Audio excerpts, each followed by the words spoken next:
first came to town, he wanted us, why don't we do this in one budget? And the reason we don't is that we do the CCPD general fund budget process as a standalone to see what all the priorities are, so that you could clearly show that if when we get audited, that then the forfeiture dollars are done separately through a whole internal process at the department of what's needed and is supplemental versus supplanting. So that it's a timing piece, but it's also for auditing purpose in the state. I think Carrie has a question. Just really, I took this more as an overview of the budget, the revenue from that, you know, the task force. But I just want to make sure when it, you know, comes to asset forfeitures, you know, we are just following we understand that, you know, we follow the rule of law set by the state. There's not ordinances that we can put in place here that would subordinate state laws when it comes to asset forfeiture. And what I want to make sure we're doing better, since we got the finance guy up there, is those restricted assets on the balance sheet, is making sure that y'all have better processes in place. We did have about $700,000 that was identified as restricted. It was not restricted. We had $300,000 that was bequeathed to the state when it did not need to be bequeathed to the states. Just make sure we have good accounting processes in place. Y'all address that as a department, and there hasn't been follow-up since that time.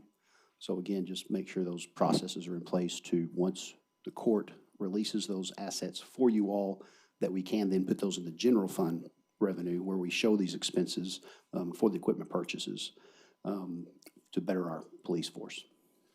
Yes, sir. Thank you for raising that question. There was a review, of my understanding, before my time in this area with regard to abandoned assets. And so our practice on those abandoned assets, yes, is when it comes time, those are transferred into the general fund. And I've been in contact with our property room to do that on a quarterly basis to get those in there, as our personnel will allow us to make that happen that often. And please just make sure it's a process, not a person. It's tied to a process and not a person. So absolutely, when you're replaced, process just goes smoothly, and we maintain good control of those forfeited assets. Yes. Thanks, guys. The next informal report is on the Transportation Impact Fee Study Update, and DJ Harrell is available if there are any questions. No questions, David, but I would like DJ to maybe just give a quick summary for those in the listening audience, especially those north of the loop that had some questions about our fee structure there. Good afternoon, Mayor and Council. Yeah, basically, every 5 years, staff has to, by state law, go and look at our transportation impact fees. What we evaluate is the future land use assumptions and the growth projections for the city, and we weigh it against the capital development projects necessary for adequate roadway capacity throughout each sector of the city. And so we're well on our way to doing that this year. This IR was intended to kind of give you guys an update on some of the considerations that staff is asking the consultant to report back to you on. And yeah, the goal is to bring back to you guys a policy recommendation by October of this year and have the new rates approved by January of 2023. I'm sorry, implemented by January of 2023. All right, DJ, I know that there's been communication via email, and Dana can attest to that. Have you received adequate feedback from the alliances in North Fort Worth and also Northwest Alliance? Saturday, we had a public meeting in the North Fort Worth Alliance. I think Northwest may be... They've requested a similar meeting. Yes, and I think they're on the calendar for either next week or you know, shortly thereafter. We've also met with the development stakeholders, such as the Builders Association, the Realtors, the Real Estate Council, and we'll be meeting with DAC on this week. You know, we've been getting pretty good feedback from each group. I think each group is interested in facilitating the adequate construction of our roadways. It's just coming to, you know, an agreement or a consensus of how we do that. What's the best policy going forward? All right. Thank you, DJ. Thank you. Hey, DJ, don't go anywhere. Hey, the next one. is the monthly development activity report. And guess who's available if you have any questions? Michael, Yeah, DJ. Oh, you're already up there. Great. Awesome. Quick on your feet. I want to just refer back to your December 2021 development activity report, specifically page 3. I just think it's worth noting, and would love your quick thoughts on this too. Even through the pandemic, we've continued to issue building permits and been on top of that process. And I know I get it especially, but others get it, how slow we are in issuing those. But do you have some thoughts about that we've continued to perform there? Absolutely, thank you. So yes, this year, I think it's about 18,500 new construction permits that we've issued. That's right. For 2021. The year before, we were right at about 16,000, which was a flagship year, right? So during 2020 was the biggest year ever in the history of Fort Worth. And then now we've exceeded that, right? And another thing that's important to note, and let me just give kudos to staff, right, where, I know that they get a bad rap often. If you look at the pages that show the turnaround time, we're exceeding our goals as far as the 7 days go for replying to customers on plan set reviews. Well, I appreciate that too. I know we still have a lot of systems and processes to work on as part of this, and I appreciate you when I call you, ask you to sit down with constituents and try and figure out what those problems are and how we can address them, that y'all jump to it. I appreciate that. Absolutely, thank you. Leonard. DJ, if I could just back up real quickly on the impact fee study. For those listening, I think it might be helpful to talk a little bit about some of the language that we use in terms of the maximum fee and the collection rates. Yes, and, explain the history of what the city has done briefly and then where we are today. And really what I think it's important for folks to know is, why don't we collect everything that we might be able to collect? Okay, thank you. So back in 2008 is when we first started collecting transportation impact fees. And the thought process was we were looking at transportation funding, and we were looking at the three-legged stool of how we fund the roadways in the city of Fort Worth. I think the mayor put together a blue ribbon task force to evaluate, how we go from there. I think it was a $1.4 billion deficit in the roadway features. And so coming back from that, one of the things that they recommended that we do was implement a transportation impact fee. And they suggested that we go to 50% of what the maximum allowable collection rate is.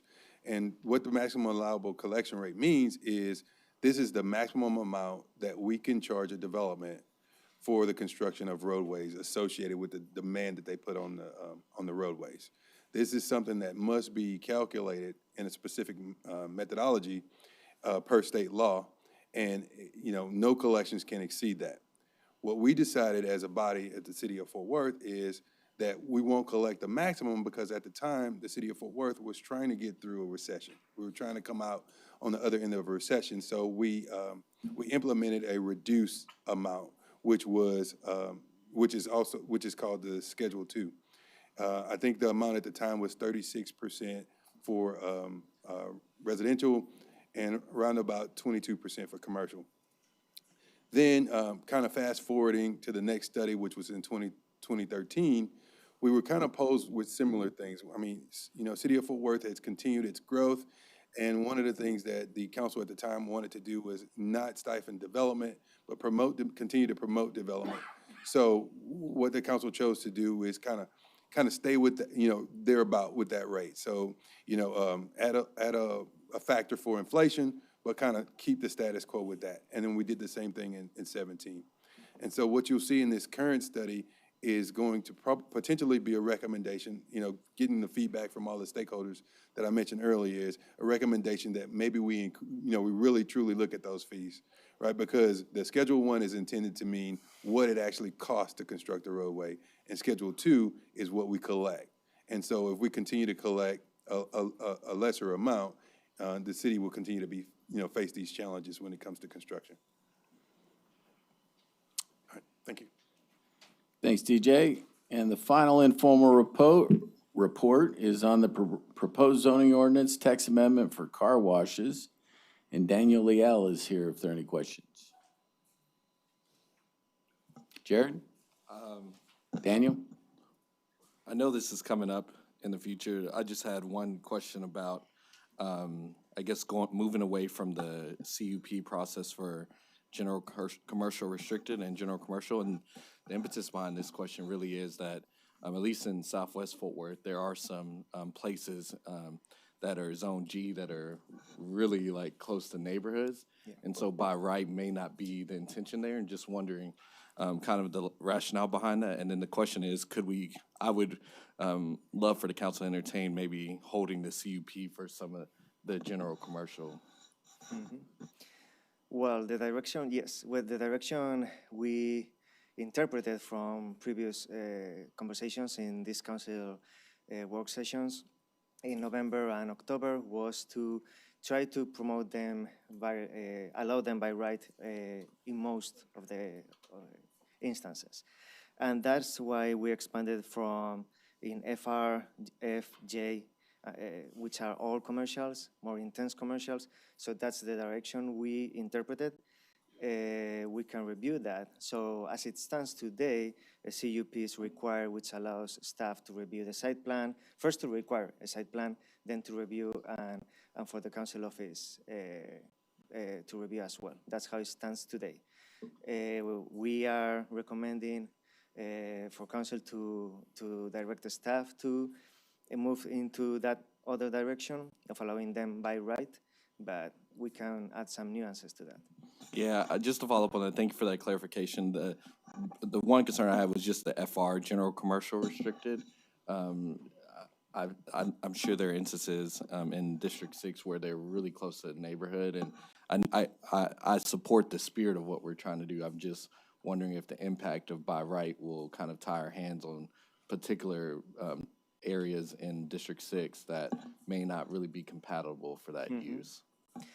We can definitely change or keep it as CUP required, because that would establish a difference between FR, general commercial restricted, and F. So that's restricted doesn't only mean that alcohol is not for sale, it means another things. For example, you don't see in this list ER, E restricted, because it's not even here. We don't allow car washes in E restricted, which is closer to the neighborhoods.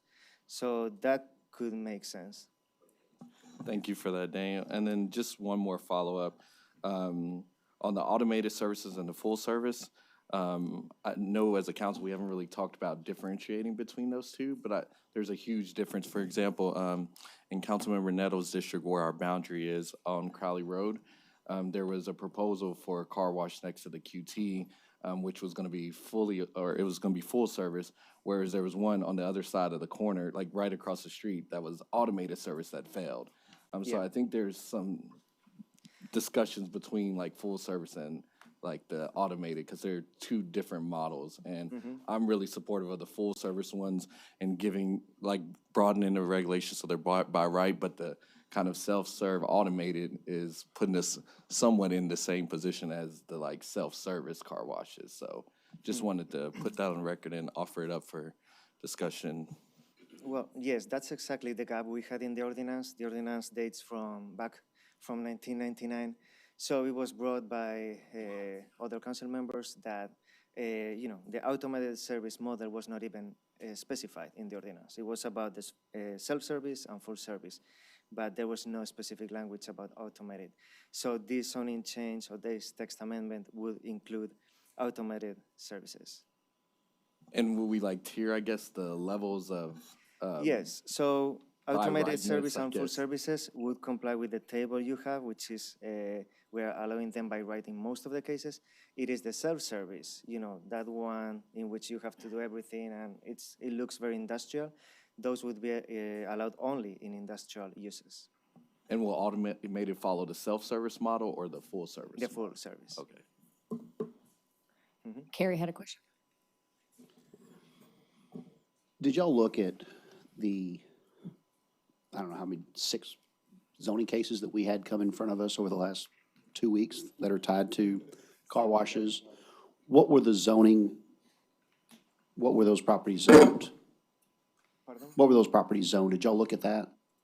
Were those mostly E-neighborhood or general commercial? The news coming, are you referring to the ones that went to the December council meeting? Yep, Yeah, those were mostly mostly E. neighborhood commercial. That is Okay. why we still want to keep a CUP. Okay. So I- council gets to decide. Yeah, I agree with, you know, the concern of Councilmember Williams, but also agree with your answer that general commercial is not typically next to residential, so it wasn't as big of a concern. On the buffer of 100 feet, how did y'all establish that perimeter? Yeah, that was established in comparison with other restrictions. For example, I think it's something related with commercial uses and restaurants, specifically close to neighborhood residential. So that was it's about parking requirements in relation with that proximity to neighborhood. So we thought that could be a good standard. As all the cases that prompted public outrage in November and December were closer than 100 feet. They were compliant with the 25 feet, but not with they wouldn't do with 100 feet.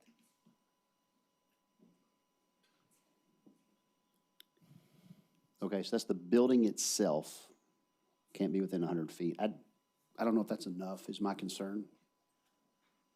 It's the building and the drying facility. So when you vacuum the interior of your car, that still creates a lot of noise, although it's not a building, it's an open air. Okay, I think if you're saying you're pulling 100 feet based on guidelines from other commercial zoning, 300 feet comes into my mind when I think of other Yes. setbacks for commercial zoning, so maybe somewhere between that. I don't think 100 feet is enough to separate from residential property permitted by right. Like the work, I think we're going the right direction, but It's a little more feet. yeah. Yeah, I agree with that as well. And to that same point, I want to veg you back on that. With the noise requirements, with that, are we also specifying what the noise requirements are in these by right areas? And what is that? Yes, the noise requirement is in a separate section of the ordinance, and it's citywide.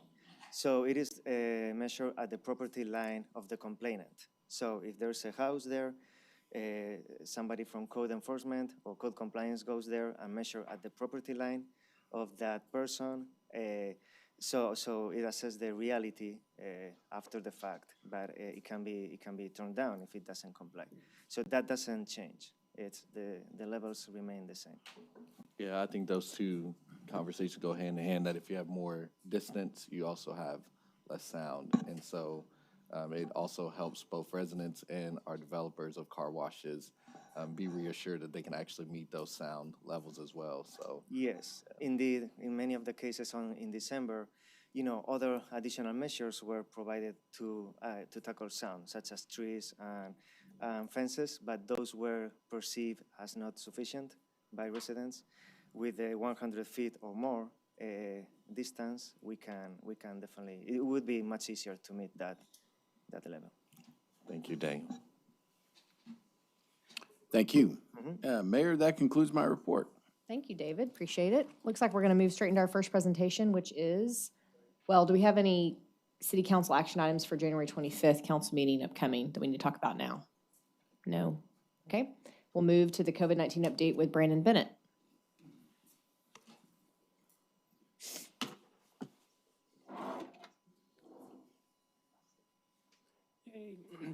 So the first few slides are going to seem like terrible news, but let me get through the whole presentation so you can get briefed on where we are and where we're going to be in a couple of weeks, because it's going to look a lot better, and then I can open up the floor to questions.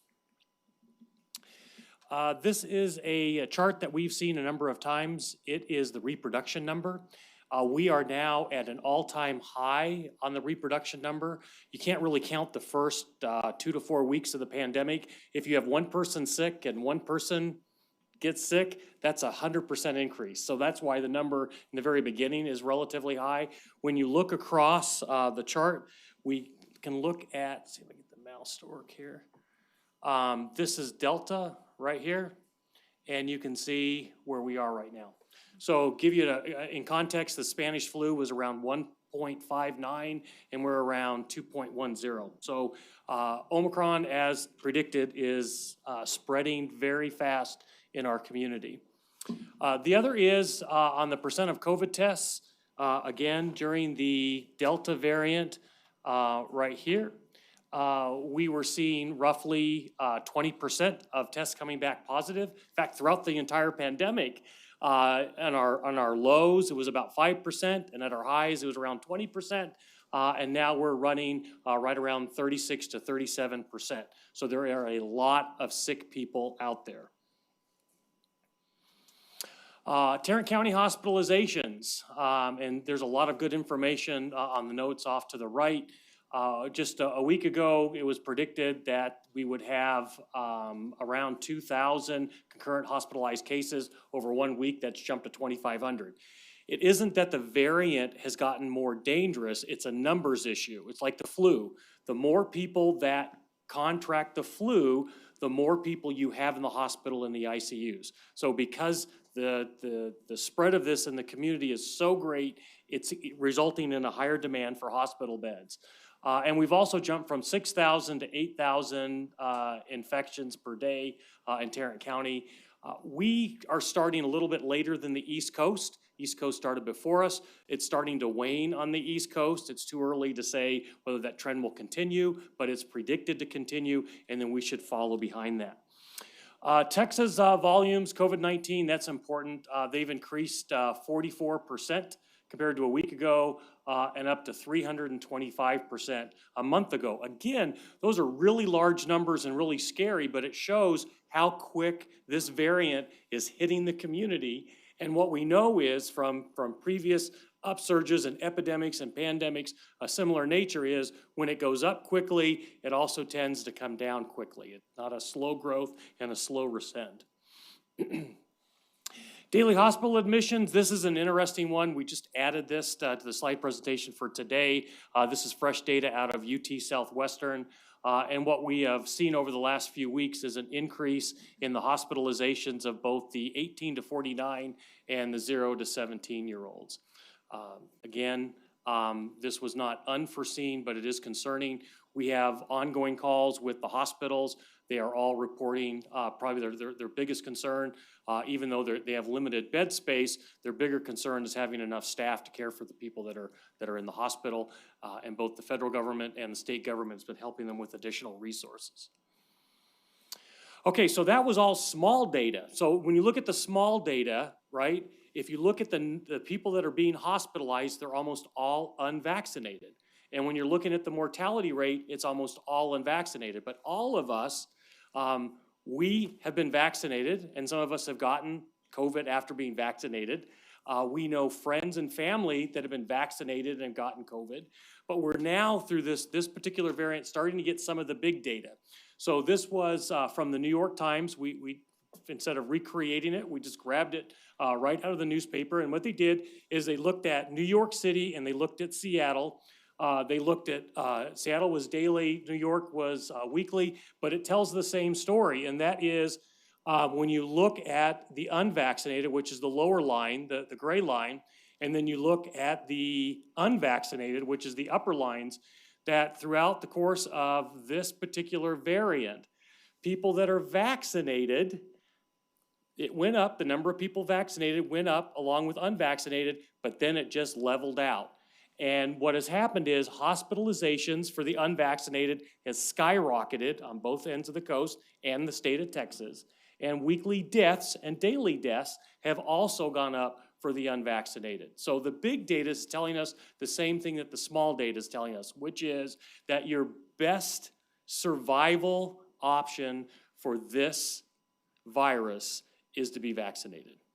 This is truly a pandemic of the unvaccinated. Now, again, just like with the flu scenario and the hospitalizations, the more people that you have sick in a community, the more vaccinated people you're also going to have sick in a community. The vaccinations were never designed or never sold as you get vaccinated, you'll never get sick. What they were sold as being preemptive. That is, one, you're less likely to get sick, and number two, if you do get sick, you're less likely to have severe symptoms.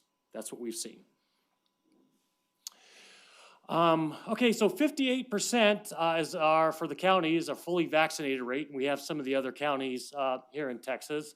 We're a little bit on the low side, but I'll tell you 58% is the number of the day. If you look at nationally, 58% of the population is fully vaccinated. If you look at the state of Texas, 58%. You look at Tarrant County, it's 58%. And if you look at the report that you just received today of the city employees, it's around 58%. I will tell you it's grown by about 2% over the last few weeks. What we're not seeing is when the infection rate goes way up, people rush to get vaccinated. We're not seeing that, but we are seeing a steady increase in the number of people getting vaccinated, which kind of went up with the holiday travel season before Omicron was actually a threat to us. So one of the things that we're doing with vaccination rates, if you look at the vaccination rate by census tract, this is what is typically produced by public health agencies. They either do it by census tract or by zip code. It's helpful data in the sense that it shows where more people are vaccinated and less people are vaccinated, but it doesn't tell us what their age is. It doesn't tell us what their gender is. It doesn't tell us what block they're on. It's very difficult to actually target those audiences with messages. So what we did is we actually established a relationship, a contract with the state of Texas, and now we get the positive data directly to us, and we are able to create heat maps. This is a presumptive map, so we focused on the inner city to begin with, just inside and outside of the loop. And the darker the green, the more people we have vaccinated per square mile, the lighter the green, the fewer we have per square mile. So what we're doing is we're now overlaying that with a zoning map. So if it's a commercial area, right, then we can kind of, a lot of these areas that are uncolored are open space, lakes, rivers, commercial, industrial, focus on the residential. And then what we can do once we target the different areas is we can then put the message into a format that's more likely to touch that segment of the population that has not been vaccinated. So we're working with weekly and community newspapers, working with the weekly. Facebook advertising, one of the things we're doing is we're targeting little areas of the city. So people that live in Como, they don't have to subscribe to one of our lists. If they get on Facebook in Como, it sees that they're in Como and it says, hey, you in Como, there's a vaccination clinic right down the road from you at the community center. So those are a lot of the things we're able to do using that heat map moving forward. And then, of course, we're working with neighborhood and local businesses, and we'll do that with the target also, getting businesses to put up signs and other literature in their businesses to help people when they come in to pick up food, to also know that there's available testing and vaccinations in their neighborhood. Then, of course, we have our broad-based messaging that we continue to work with Michelle and her team on, and others. So testing sites, I think this was one of the reasons why we got asked to give you an update is we all saw in the news a few weeks ago the long lines at testing sites across the nation. What I can tell you is that there is available testing in Fort Worth. Sometimes there's a line depending on where people go, but across the board, people can get tested and people can get results. Fort Worth has the fastest PCR test, second to only a few that the county does. That's because we do the saliva tests, so we're using a different lab. So people that do the nasal swab PCR, there are just hundreds of thousands of those that are going to local labs. They're backed up anywhere from 7 to 14 days with results. We're getting them in 24 to 48 hours. We have the one site at TexRail, and then we continue to do pop-up sites. The good news is the county has actually stepped up and done more testing sites for this particular wave, and so we're not having to do as many sites. And that's good news. And also the private sector, the dock in a box, all those little white shipping containers on street corners throughout the city, they're also providing some relief for folks. The only interesting thing just to point out is, remember, we trained everybody, PCR test, PCR test, PCR test. It's the gold standard with our new CDC guidance where you isolate for 5 days And then if you have a negative test, you can come back to work and wear a mask for 5 days. That's an antigen test. So antigen tests in the beginning kind of got beat up. Now antigen tests are, for this particular variant, the most useful test for people to use. And that's because what it's measuring is whether you are actively infected. So it's looking for that protein. So if you're positive and then 5-6 days later, you do that same test and you come back negative, your risk to other people around you is astronomically low in and of itself with this particular variant. You put a mask on it, is you start pushing it out to 1 in a million. So, and that is quickly, so it's a short-term crisis right now. And if we come back in a couple of weeks, what we should see is it's starting to wane. The only if in this is what happens with the kids going back to school and some of our larger community events. But again, I don't think that's going to be an issue for us. Brand, oh, I'm sorry. No, you're good. Do we still have funds for our roving vaccine teams? Are those still happening, and is there still funding available for those? There is still funding available for them. We do them ad hoc. And that's one of the reasons why it's nice having this heat map is we can focus those vaccine folks. What we were doing before is we were using the census block data from the health department. And we were having vaccine teams that were literally sitting at community centers, not doing anything for a half a day or an entire day. Can I ask you to look into, similar to what you're doing, the geo-targeting the Como example that you gave, can we do that geo-targeting a couple of days out of a roving vaccine as well? Like, hey, we're gonna be in the neighborhood. That's the plan, yes, absolutely. And we'll do that. We have a meeting coming up, I don't have the date, with the district directors that will provide that heat map by council district and also be getting input from them on where they think some of the areas would be, good areas would be for us to set up shop. We'd like to get some ice cream trucks and drive down the road with the bell and, come get vaccinated. That's our next step. Margarita trucks might work too, yeah.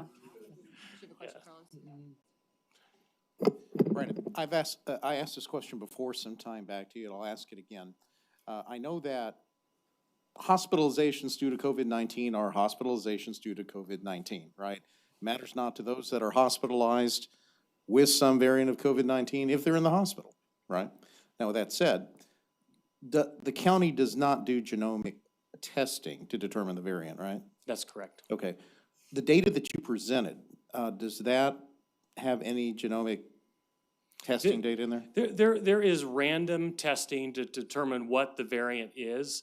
But what happens, it's like when we do our employee survey, or not employee, but our customer satisfaction survey, you do a sampling of a certain number of the public, and that becomes representative of what, the rest of the community. Same thing with the variant. And so we know the dominant variant right now is Omicron, although there is still Delta variant still in the community. Where I thought you were going to ask was, of the people that are hospitalized, how many of them go in with COVID and how many are found to have COVID after going in for something else? And I'll tell you, it's about 60%. And when I say 60%, that's 60% of the people go in with a broken leg and they're found to either have COVID or develop COVID after spending some time in the ER. That is interesting. Yeah. Now, pertaining to the geo-mapping, that's intriguing to me. I'd be curious to see how that works out around the areas where you have these private testing sites, and you know which one I'm talking about. And kind of see how that washes out, because some do attract a lot of people from outside that particular area. And I skipped over it. I was having to look up at the wall here, but the federal government has started to ship the antigen rapid tests to school districts. They're sending, I think it's 10 million to the school districts first, and then there'll be direct shipping to the public. Once those start really coming out, then we'll see a supply back in the pharmacies, and I think a lot of these street corner places that are doing antigen testing, that will reduce the demand and the traffic flow to those places. All right, thanks, Brandon. Anybody else, council? Thank you, Brandon. Yep, thank you. Our next presentation is with Michael Morris from the North Central Texas Council of Governments, and Ricardo Gonzalez is also here, I think, TxDOT, and William Johnson. It's a party, yeah, okay. So, Madam Mayor, thank you very much. Members of the council, Mr. Cook, it's very nice to be with you today, and Mr. Johnson and Ricardo, it's nice to be on your team. I heard there were two questions. One, we have a new transportation bill. What is the transportation revenues expected in our particular region and potentially going to Fort Worth? And then where are we on advancing transportation? So I have good news in two areas. Yes, there'll be more money. As elected officials, don't try to figure out the money part, because I'm going to share with you it could come from lots of different places, because we're going to use lots of different ways to get lots of money. Help us focus on getting consensus to move your project across the goal line. So as a staff person, talking to our Regional Transportation Council, I told them this is the year of doing. This isn't the year of talking. This isn't the year of beginning. This is the year of doing. We've been talking about a lot of these things for a long time. All of this is now in our court. Congress has passed a new transportation bill for 5 years. The Metropolitan Planning Organization has its certification, as it has for the last 35 years. We have our appropriations in our transportation bill. You have a special infrastructure bill. You got the potential of Build Back Better. You have everything you've ever wanted. Now we got to get the ball across the goal line. The good news is, working with the team of people presenting today, we started 3 or 4 years ago to get these things ready to get across the goal line. So this isn't a new play in our playbook. This is asking you as staff people and you as elected officials, please help us carry the conversations to an end so we can get the consensus we need to get to the implementation of what it is we've been talking about for years. So if we go to this, do I do the slides? So let's talk about the money part first. Our region should get at least $200 million more per year due to the formula funds from Washington, D.C. I put a plus sign next to it because I think the state has underestimated that number. Our number is going to the commission, the Texas Transportation Commission, this month. So we will be able to report how much additional revenue anticipated. I think this is actually the smallest of the revenue sources that I have for you today. What isn't talked about is Proposition 1 and 7. So the citizens of Texas voted for Proposition 1 and 7. That is the excise tax of energy coming out of the ground, and those that are blessed enough to buy new vehicles and the excise tax associated with the purchase of those vehicles.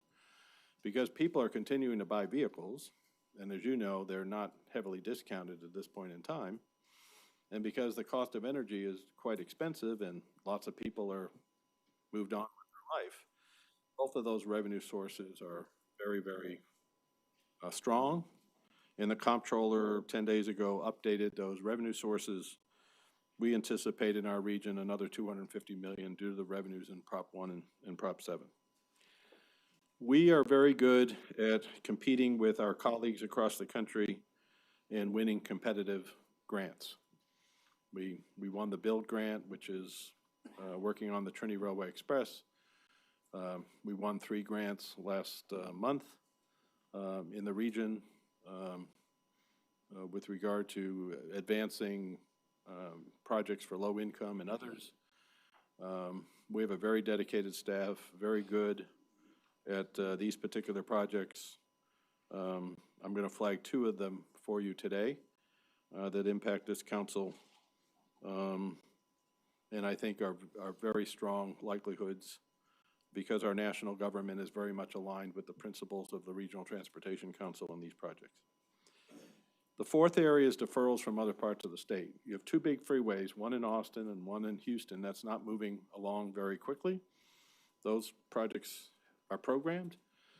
The commission nor the legislature is going to let those funds accumulate without them being reassigned to other projects. Those deferrals in the next year or 2 are of significant size, and we are ready to have our projects be able to go to construction and keep contractors busy where the commission would reassign those commitments to other projects. And then as a staff person who helped create the DFW miracle of our toll managed lane system, we had a commitment from the commission by minute order that if we advanced sweat equity projects like toll managed lanes, our out-year money would not be harmed in the future. I think it is being harmed. Priorities are, you have a new administration. I'm not sure that's going to be sustainable since other projects aren't going to be able to proceed. So this staff person continues to maintain the commitments of a previous commission to ensure we get our fair share allocation. Translating, just because we built toll managed lanes and we built those knowing we would always get formula allocation in the future, that commitment should be honored. And we made sure by minute order, because we foresaw a day 20 years into the future where it might be easier to fund another project needed somewhere else in the state at the expense of ours. So we are continuing to remind folks of that.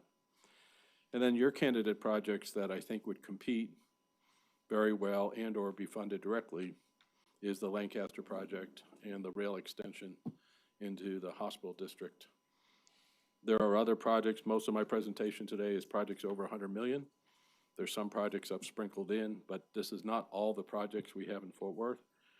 I'm really focused on the mega projects today. But I believe this is the year of Lancaster, and this is the year of the rail extension into the hospital district. So if you could think of this presentation of the year of doing, because you're the elected officials and your 3 members on the Regional Transportation Council need to hear from you, because we are going to be advancing these projects until we hear otherwise from this particular council.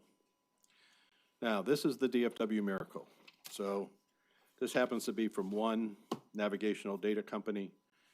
We publish it every year. This is 2008. We're sitting at 6.2 million. Go to 2019, pre-COVID, we're at 7.4 million. So we added 1.2 million people in the region, and we barely increased the congestion level from 14% to 18%. This graph exists nowhere else in the United States. Nowhere else has a region grown by this magnitude, but if they grew by this rate, their data is moving east-west. They're going from 20% congestion to 32% congestion. And it is because of the leverage where the public sector at the RTC put in $800 million to build the North Tarrant Express and the LBJ project. The private sector put in $7 billion. Can you imagine if those projects weren't funded, we would be building those projects and there would be no discussion of a Lancaster or a rail extension or anything else, a great separation to connect your North Fort Worth neighborhood to Interstate 35. None of those conversations could exist. High-speed rail will now be moving into the official environmental phase. We finished phase 1. These are the alignments of high-speed rail between Dallas, Arlington, and Fort Worth. We are on the Interstate 30 freeway corridor, and I want you to think of this as 2 different designs. West of Cooper, Interstate 30 has to be totally reconstructed. So picture a moment that you design high-speed rail because of its grades and tangents, you let it have whatever the piece of right-of-way you need to maximize your ability to build high-speed rail, and then you finesse the freeway around that particular location. Now, you would build the freeway most likely first, so you can imagine the freeway being built, the new Interstate 30 freeway, and people are going to say, well, why is this like turning here, and why is it doing this? Because you're probably putting high-speed rail down the middle of that particular roadway, or you can go ahead and elevate high-speed rail and go ahead and build your freeway in a similar location that you have. That conversation is going to be brought to the public and to the engineering staff and to the environmental process on how best to build high-speed rail between downtown Dallas and downtown Fort Worth. In the back of your mind, if high-speed rail does not happen between downtown Houston and downtown Dallas, I do not think you're going to see high-speed rail in Texas evaporate. I think you're going to see it move to this environmental clearance between downtown Dallas, Arlington, and Fort Worth. So think of the work that we'll be doing with your citizens as a toggling of what's the best way to put it inside this right-of-way, and how to minimize the impact to the community and maximize the ability of high-speed rail, potentially being the first high-speed rail system in the United States. The other thing you'll see in this presentation is we're toggling Lancaster with I30. So the conversation we would be bringing to the commission is I30 is going to get bigger and Lancaster is going to get smaller. Lancaster was your roadway 70 years ago to go from the eastern side of the United States to California. You went down Lancaster. That was the roadway across the country. With a new Interstate 30 with high-speed rail, Lancaster can become the neighborhood street that it very much wishes to be, and the regional traffic stays within the Interstate 30 corridor and maximize job creation and land use improvements on Lancaster, similar to what we invested on Rosedale, and bring the Rosedale story to Lancaster as part of the toggling of the Interstate 30 Lancaster project. Two major design efforts. One is, and these are staff conversations going to occur with the Regional Transportation Council, both of these major conversations with this council. Two major freeway design conversations. One we're calling Interstate 35 W Central. This is making sure on 35 you have the right access to downtown. Panther Island, I'm going to come back to Panther Island in a moment. The near north side, Butler Housing replacement, I've been here before on Butler Housing being replaced by hopefully taller buildings in a TIF district, and then ensuring the correct transition to the South Side Gateway Interstate 35 project to the south. The second one is the one I mentioned before, Interstate 30 Lancaster being toggled. You have high-speed rail, you have freeway within that right-of-way, new express lanes, either tolled or truck lanes, and then the appropriate context for the Lancaster Street corridor. These are two major design conversation, charrette-like initiatives to make sure when we're advancing these two investments, we're doing it to maximize accessibility and economic development in the central part of Fort Worth. Your staff has appropriately come to us with, hey, we need some greater assistance with the cities, not just within Fort Worth and the functions within Fort Worth, but with cities and counties as neighbors, so we can better plan for northwest Tarrant County and the high growth you have west of 35, and then west, southwest, west Tarrant County, and the huge amount of growth that you have heading in that particular direction. So Judge Whitley, if you remember, said go west, young person.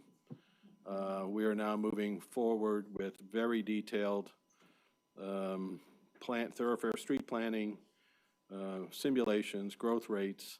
Now, this is the year of doing, so I hope to build as much from your current thoroughfare plan as possible now, so we're not in a delay situation by doing these new, more comprehensive approaches. So yes, I want to do these more comprehensive approaches, get your correct neighbors to participate with you. We got fundamental problems like in the Aledo School District. They can't even build schools because they don't have water and sewer, and they're building package plants on their campuses in order to pick sites that are not the correct place they should be placed because they don't have the ability of getting water and sewage treatment to the schools. So this is a very complicated problem. We're going to need all of your hands across your disciplines within the city, paying attention to this as we move out in these particular approaches. Let's shift gears and talk about the projects. I'm going to try to go through this quickly, triggering hopefully your questions. You have the presentation. We can make this presentation available to whoever who wishes it. But we often look at, and you often don't see, transportation projects funded this way, but projects that are recently completed, projects under construction, projects that are funded that you don't see yet, projects that are partially funded, and then the next candidate projects, like the new electric car company wishing to come to the region, having missing interchanges in southwest Fort Worth on Interstate 20 and they elected to move to Atlanta and not come to our community, not because the interchanges are missing, but if they're environmentally cleared, maybe we should move ahead with those interchanges now, because there'll be another big company wishing to locate at those particular locations. So you have two presentations within here. You have the black writing, which is the formal presentation, and then Michael's nudging you in the green to really give you foreshadowing of where this is headed. So recently completed projects, you obviously know about 3A, built on 35W just north of downtown. DFW connector on the north side of downtown. There's one section remaining to be built there, basically done. 360 toll road, NTTA has taken over that particular project. N means the northern section of 360 over to 161. The southern section is to extend 360 to 67. So please remember that. You have a lot of your southern sector on 67. You can't get to 360 from 67 now. You will in the future. Remember, there's missing parts on Chisholm Trail. You got the direct connectors at 183, and then you have the staged roadway in the southern part of your community. I'll talk about the interchange at Tarleton State in a moment. 183, you'll see later the next phase of that project that the private sector is willing to pay. 3B was your project from 820 up to 287 in North Fort Worth. You'll see in a moment 3C, which is the project above it. And then one project I feel, I want to pick my words carefully. The RTC committed to this community to build the Trinity bridges. I believe the Corps of Engineers has a commitment, a contractual commitment to the RTC to build a bypass channel as a result of that commitment. You will see staff bring to the RTC a conversation of the Corps of Engineers enforcing the commitment that we thought we had with the Corps of Engineers when we funded those three bridges. You may wish us not to do that. We will listen to you, but in the absence of direction, I believe, since we were not allowed to substitute some other structure, we have an implied contractual responsibility by the U.S. Corps of Engineers, and staff is going to take to the Regional Transportation Council the enforcement of that particular provision. Projects under construction.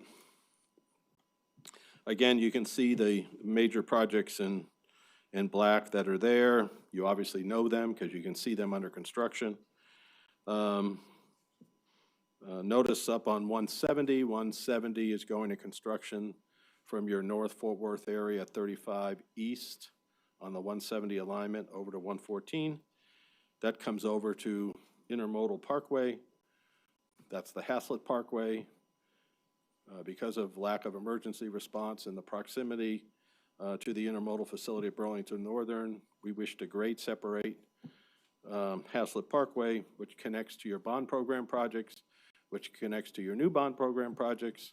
So the vision that I'm trying to lay out here is you have a facility that needs to be coordinated with all three parties from 287 in North Fort Worth all the way to DFW Airport in the North Fort Worth section. That is the vision being contemplated with regard to this, including the grade separation over the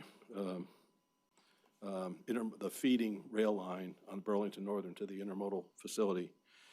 So that's the plus the grade separation, plus what you've recently done in your bond programs, tying that together to be a major east-west connection.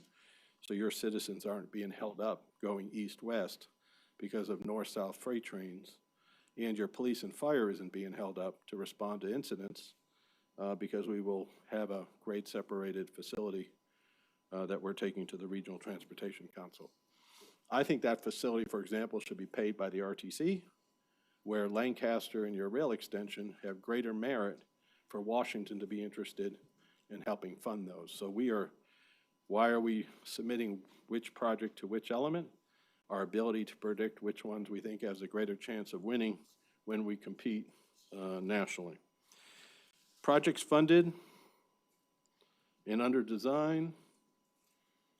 This is the project going to Legislative Budget Board. The private sector wants to put over $1 billion in Airport Freeway. We're trying to get it constructed to improve mobility just south of DFW Airport.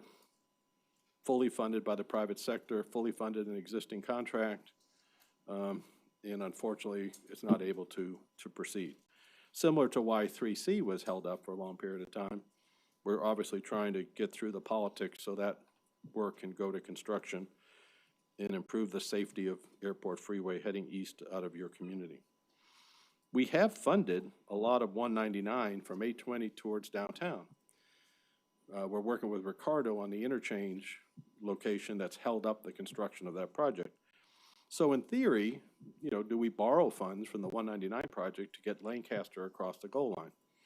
The answer, in my opinion, is no, because I think Lancaster will compete very well on its own.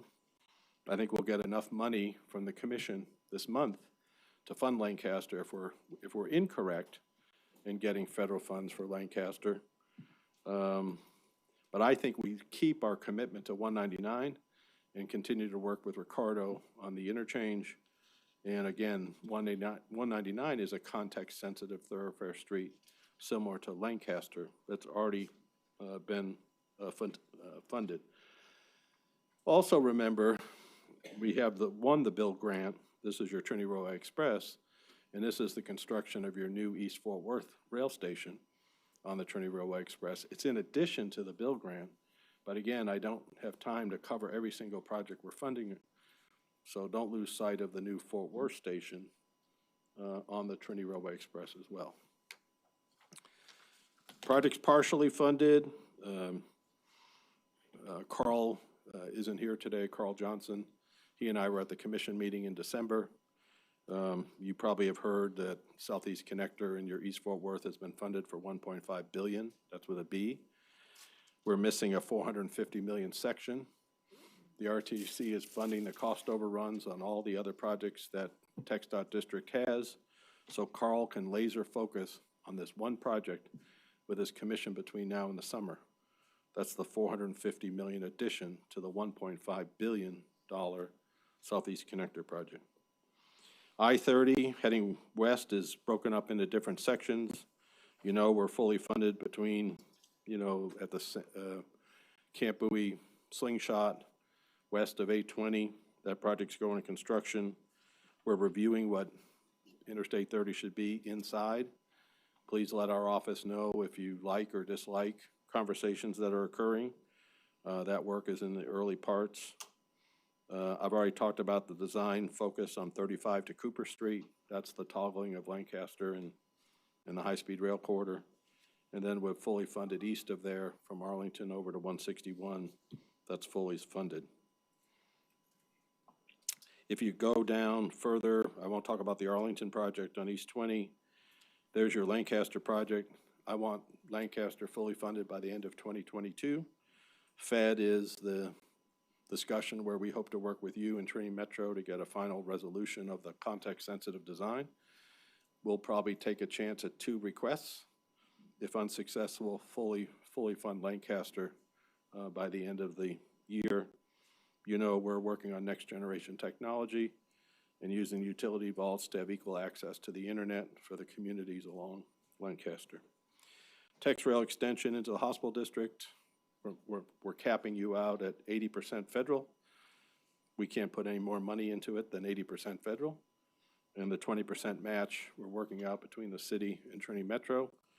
I think Trinity Metro should focus on the rail extension to Fort Worth and leave to us the Lancaster project with regard to technology. We have a new interchange on Chisholm Trail. It's funded with RTC money and transportation development credits paying the local match. We have a little bit of an equity issue we have to talk to you about with regard to developers getting a free ride as a result of the new interchange. And we'll probably have a conversation with you. Are there any revenues in the out year part of that TIF district to help reimburse the RTC for that interchange? And then on 287, I call that our magnet project. We're continuing to work on the frontage roads with TxDOT on 35 up 287 heading northwest. So we're continuing to draw other increments of improvements to build continuous frontage roads and new intersections with the thoroughfare streets that you'll be building and we'll be working with your city on in that North Fort Worth study. we talked about the bond program, we got a lot of feedback from especially communities up in the north and northwest portions of of Fort Worth about what's been happening with growth and our ability to keep up with growth and development in those portions of the city. And while we continue to grow at this blistering pace, there's historically not been, I don't think, an overarching level of coordination with all of these different activities and entities and stakeholders that have been contributing to our infrastructure. So some of the things that we're hoping to do with this effort is to update a lot of those existing plans that we have, come out of on the other side with more of an implementation strategy, if you will, that's been coordinated with all of the different activities that are going on, and really have a more definitive plan and what it's going to take for us to catch up and sync up with the growth that's been happening in North Fort Worth. This map shows the bond and arterial projects that have been implemented and are being planned for the proposed 2022 bond program. Now, in 2010, there was a blue ribbon task force that was formed that talked about, at that point, since 1995, the level of growth that had been happening in North Fort Worth. And out of that blue ribbon task force, there were some recommendations. I think DJ alluded to some of them earlier. But at the time, it also projected that there was, at that snapshot, a $1.8 billion deficit in terms of what it was going to take in terms of infrastructure to address the development that was projected back then. And as you know, a lot of things have changed since then. One of the things that you'll notice about this map, as you look at it just graphically, you see a very high concentration of investment that's been planned and or implemented on the north end of Fort Worth, where a lot of this development has been taking place. But at the same time, as I mentioned before, we're still hearing from the communities that we're behind. So in 2010, we were already 15 years behind. In 2014, which is what you see on this map, things from 2014 through 2022 that's being planned, the city has been systematically investing in that north section where we've seen all the growth. But we still believe and we still know, based on the feedback from communities and the level of congestion that we see up there, that growth is continuing, which is great, but we've got a lot of work to do to try to get caught up. I'd also want to point out that this doesn't include all of the infrastructure invested by, that's developer-led. This doesn't even include any of the developer-led projects. And as you know, with the amount of development that's been going on, there's been quite a bit of infrastructure that's come along with that. And this realization is part of what's led us to ask for a coordinated effort involving COG, city staff, TxDOT, the county, and our neighbors, and looking at some sub-regional planning efforts that will help us to prioritize projects going forward. When we're done with this process, we should be able to say we've got a more programmed 5- and 10-year capital plan that's identified not just what projects are out there, but what order we should be doing them in, and what kind of funding strategies are out there so that we can start to try to get ahead of this. And we're going to do it not just on the north side, but also on the west side, because as you know, right now, I look at the west side, it's where we were back in 2010. Growth has already started out there, and we know that it's coming. So let's plan and get ahead, and you're going to hear Kelly come up and talk about that a little bit more shortly. This is a list of the 2022 bond arterial projects, our major projects, that we have planned, and you're gonna hear a lot more about this a little bit later today. Roger's gonna come up and talk about it in more detail, so I'm not gonna drill down too much on these projects. I will just point out a couple of things.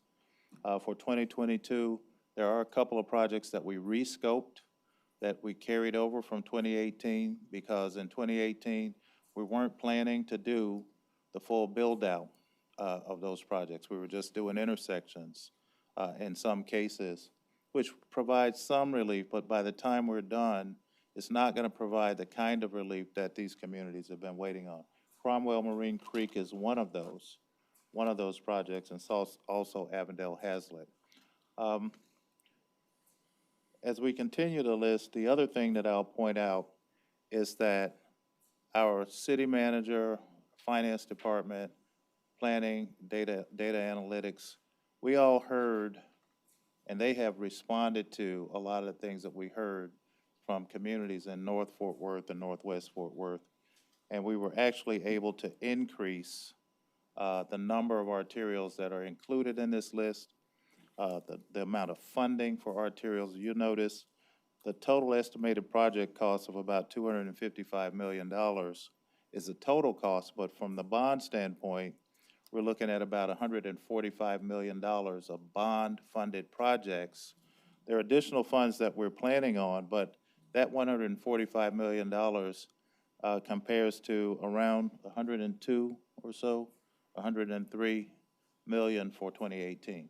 So you can see the increase that's coming with this next round, with this next bond program, but it's still not enough. So I'm not gonna go into more detail than that, but we'll pull up some of the projects that TxDOT's gonna be doing. I'll turn it over to them, and then after that, we'll have Kelly come up and talk about the sub-regional plans. So instead of putting multiple, sorry, let me introduce myself. I'm Ricardo Gonzalez. I'm the Director of Transportation Planning and Development for TxDOT. So I've been here for 3 years and trying to get a lot of this stuff going for y'all. So wanted to get to this slide so we don't double present and put multiple slides of the same thing up here. But I'm going to go down our list so kind of give you an orientation. So right now, let me start with the I30 corridor. So kind of like what Michael kind of presented some of the facts on the I30. So going from the west, the I30, I20 split, we have a regional study, we have a schematic development going on now, and then we are currently going into PS&E, trying to get those into construction documents. So we have an ultimate phase to do everything from 1187 going to the 2030 split, on 30 going all the way to Lincrest, and then on 20 continuing on all the way to Markham Ranch Road. So those will include those two interchanges that were slated for the Rivian development. So again, as we continue, we're going into what we call PS&E, getting those construction documents together. So we are moving forward with those two interchanges for any future development coming into the west side of Fort Worth. So again, those right now we're slating to go to let probably in mid to latter part of 2023. So again, we're continuing with that commitment to try to move that forward. Moving along 30, we have Lincrest, the next section from Lincrest to 820. That's going to public hearing, public meeting. So again, that one right now, it's still under schematic development. We're trying to get environmental clearance by the end of the year. We're moving to construction documents as we are speaking now. So we are trying to get that let, same around mid-2023 to trying to get that out for letting and probably go into construction the latter part of 23, early part of 2024. With that, that'll reconstruct that entire corridor, get rid of that little bottleneck that we have going from the 6-lane section down to the 4-lane section and then going back up to the 6-lane section after that. So that'll increase that capacity improvement through there at that point. We continue with the additional study on 30 from 820, and this one's kind of broken up into multiple phases. So we have I-20, it goes from 820. Going into Camp Bowie Boulevard, that's the main focus of the environmental study, trying to go to schematic, take a look at those operational improvements, added capacity through there. Then there's a component that will go with that, which is the operational improvements that go from Camp Bowie Boulevard all the way to Chisholm Trail. Those are going to be in conjunction with that schematic added capacity that's going to the west. We are also taking a look at a study, and this is right now is just a vision of what this may look like, and this has just been presented to the technical work groups, is what happens from Chisholm Trail to which we're going to continuity. So again, it had been posted online, everything else. So one of the things, those are been only for the technical work groups, City of Fort Worth, other people that are adding to our feedback along that corridor. So right now, that's just a vision. Right now, we're trying to get that to public meeting, which is, I think, is slated for March. That way we can just get feedback on what that looks like. That is just, again, nothing that's being developed at this point, nothing to say this is exactly what we're doing, but we want to get public feedback on trying to take a look at what that vision for 30 looks like in the future. So those are the 30 corridors, and you can kind of see that kind of takes us all the way from downtown all the way out to the city limits. The next one is going to be 35 3C, the one that's currently under construction. So that'll kind of go through. We have that one's slated to kind of be open by latter part of 2023, and that'll be with our NTE partners. I wanted to move to 820. 820, which is basically that entire northwest section from I30 all the way up to 35. So Michael mentioned the interchange at 199. So we've had a lot of vision changes as to the development of the 199 interchange with Lake Worth, also coordinated with the City of Fort Worth, trying to take a look at what that looks like and how that comes to fruition. So with that, we've had to come back and consolidate that with our I-20, Interstate 820 project. I apologize. So in order to do that, we want to make sure that we're not constricting the Interstate 820 by putting this interchange and not allowing additional capacity. So something that, was voiced over with our federal partners. So we wanted to make sure that we added that component in there to make sure that we're not restricting ourselves for any added capacity, any other, vision improvements that we want to do in that corridor. So with that, we're trying to move that one forward quickly. So as we develop the 820 corridor, we are slating to try to expedite the 199 interchange in front of it. But this way it coordinates our interstate access justifications, additional environmental coordination as well that we need to do with the interchange and also with the Interstate 820 corridor. So we are envisioning trying to take a look at areas where we can improve frontage roads, especially over the lake. We also trying to take a look at maybe some additional, just to look at the feasibility of what that looks like. Again, whether that's added capacity, whether it's a managed lane system, we'll have to go into study trying to take a look at what those systems are. So that's the study. That one should be kicking off probably in the next few months, probably early part of summer. We went into procurement last year and then made negotiations, so that one should be getting kicked off probably in the next few months. We have I know I'm going around here. So on the north side, northwest side, I'm going to move over to US 287. In US 287, we have a big schematic that's been ongoing for quite some time, but we anticipate finishing environmental clearance in the schematic by the end of this year. So that's been broken up into multiple projects at this point, one of which is going from I-35 all the way to Harmon Road, North Tarrant Parkway. That'll kind of make some improvements there, some drainage improvements, also build the two interchanges at Harmon Road and North Tarrant Parkway, kind of creating that box and kind of alleviating some of that traffic flow. And that ties in with the Allsbaum project of Harmon Road to the north and your upcoming projects and visions that you all have on the south side to connect that interchange. As we move forward, we're trying to concentrate the efforts also to improve the frontage roads, at the frontage roads onto the US 287. Also, the schematic also adds the additional capacity along the US 287 corridor. And then trying to take a look at other areas in case we do not get the full project funding is about 220 million. So we're trying to take a look at areas that we can concentrate and maybe concentrate in the frontage roads. We're probably in the realm of about 120 million just to add the frontage road network through that corridor from 35 all the way to Avondale Hazlet. I know this is kind of just beyond, but from Avondale Hazlet, which is from the railroad tracks just south of Avondale Hazlet, again, we'll continue that improvement with the schematic. That also adds the frontage road network, and that particular study will go all the way up to Rome. So any future expansion will also be planned on frontage roads and interchanges that we can implement. And as it gets environmentally cleared, we can implement various different implementation projects from it. It may not need to be the whole thing, but we may be able to pluck out an interchange or anything else as long as it meets the full corridor. So those are the ones along the major corridors that we have under study and taking a look at those. Now, some of the other improvements, 199, like Michael mentioned, there's a lot of them under construction. One under construction from Confederate Road all the way to Hazel Avenue, which is the north side of Lake Worth. And then the interchange that we mentioned. Now, there's the other section that's inside the loop. And again, that one's in environmental as well. We're trying to get that one wrapped up probably within early part of 2023 at this point. As we do that, we'll move into going into the construction documents to try to get the 6-lane divided section from Roberts Cutoff all the way to just past University to match up with the TRV projects.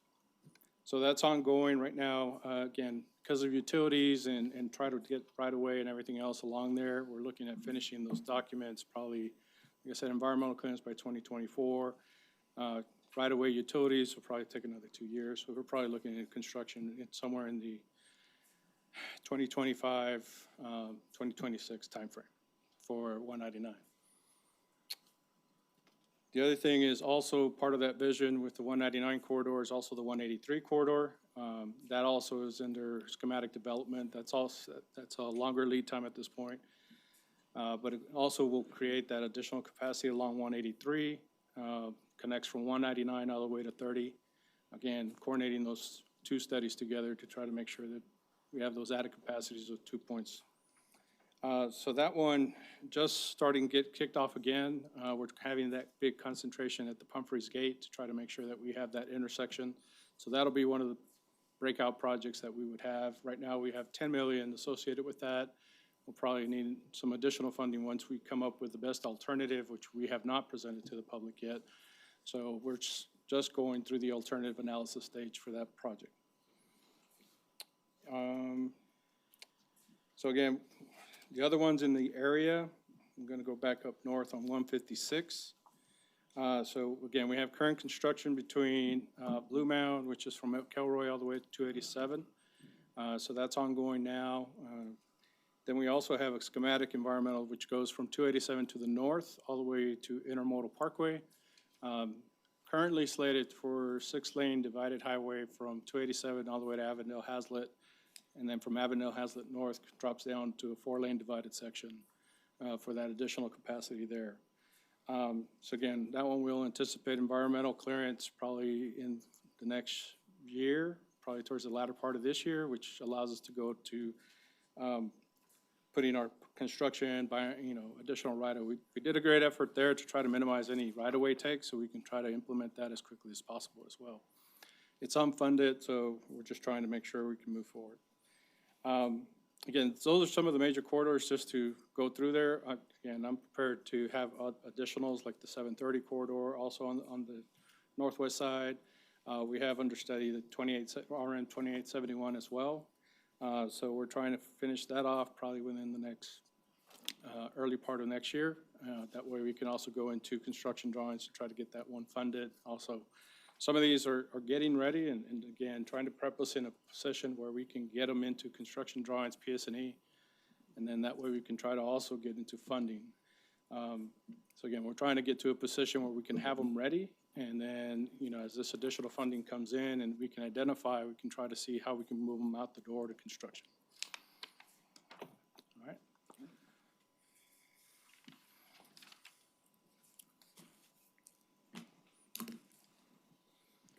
All right, so I'm going to talk to y'all briefly about some of the work that you've heard Michael talked about, as well as some coordination with TxDOT, some of the approach we're going to be using to our comprehensive transportation planning.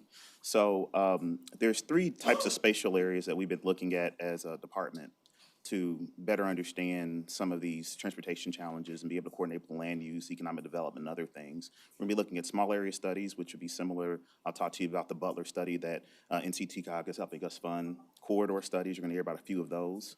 And then also these sub-regional plans, which are these broad areas where we really need to look at the network as a whole as a part of that work.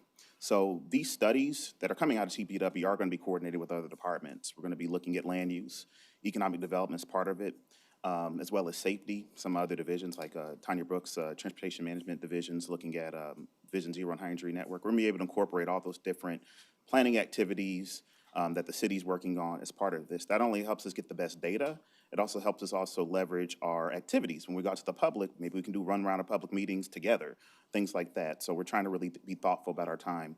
These will have robust public outreach with them. And so there'll be a suite of outreach from virtual, maybe as safety improves with the pandemic, be able to do some to them outreach, being able to go out to communities where people actually want to be to able to reach out to them. And as William alluded to, we really want to be able to develop prioritized project lists for the city as far as implementation goes. So we're looking at a suite of projects from anywhere that could be implemented really quickly from less than a year. We'll have a list of projects up to 4 years that tie in really well with our bond cycle as well as the COGS tip. And then projects that are 5 to 10 years out, which will be kind of longer term, and other projects that are, well, close to 20 years out that could be maybe included into the COGS long-range plan. These planning processes aren't just going to sit on the shelf. We want these to be regulating plans, if possible, as well as to be able to go forward and update our master thoroughfare plan, our transportation plan, and better coordinate those documents better. So the sub-regional plans that we talked about earlier, that have been talked about quite a bit, Michael gave a bit of a hint in his presentation. We've been talking to both districts of TxDOT, both the Fort Worth District and the Dallas District, as well as with Tarrant County. We plan on talking to the other counties that we're in as well as part of some of these studies, and TxDOT. We want to be able to understand what the suite of improvements are going to be potentially for these areas, understand what the issues are, and then develop a suite of alternatives that would lead then to a project list and hopefully get us some implementable projects prioritized so we know we're implementing when. These would update the thoroughfare plan and also help us identify projects that we can collaborate with NCT-COG on. And so we're right now in the process of kind of getting those scoped and working with COG on helping us with the funding. So this is that northwest area and the southwest area. The study areas are broad. They go a little bit beyond our city limits just because working with COG on these are multi-jurisdictional. It's not going to help the city, it's also going to help TxDOT and COG with some of our regional planning efforts. But Dana had me go ahead and add on the plant service area so you get a good understanding of how this aligns with where we're going as a city and where we're growing. And so this is going to help us better coordinate some of these regional projects with our cities that are adjacent to us, really understanding what the regional significance of certain projects would be. So it makes it much easier when COG's going after funding or we're going funding through COG, through the RTC, that we're able to understand what might meet those criteria the best, whatnot. And so we're looking really at that northwest area as a place to where we're going to hopefully be able to not only catch up to growth, but maybe get ahead of it if we can, through looking through this planning horizon. And that southwest area, as I heard from some of the from the Councilmember Crane, as well as from some of the citizens out there, you know, there's definitely those growing challenges out in that area, but there's also opportunity to be able to get ahead of some of the things. And so we hope that these studies will help give us a really solid strategic way to be able to get ahead of many of the challenges in these areas.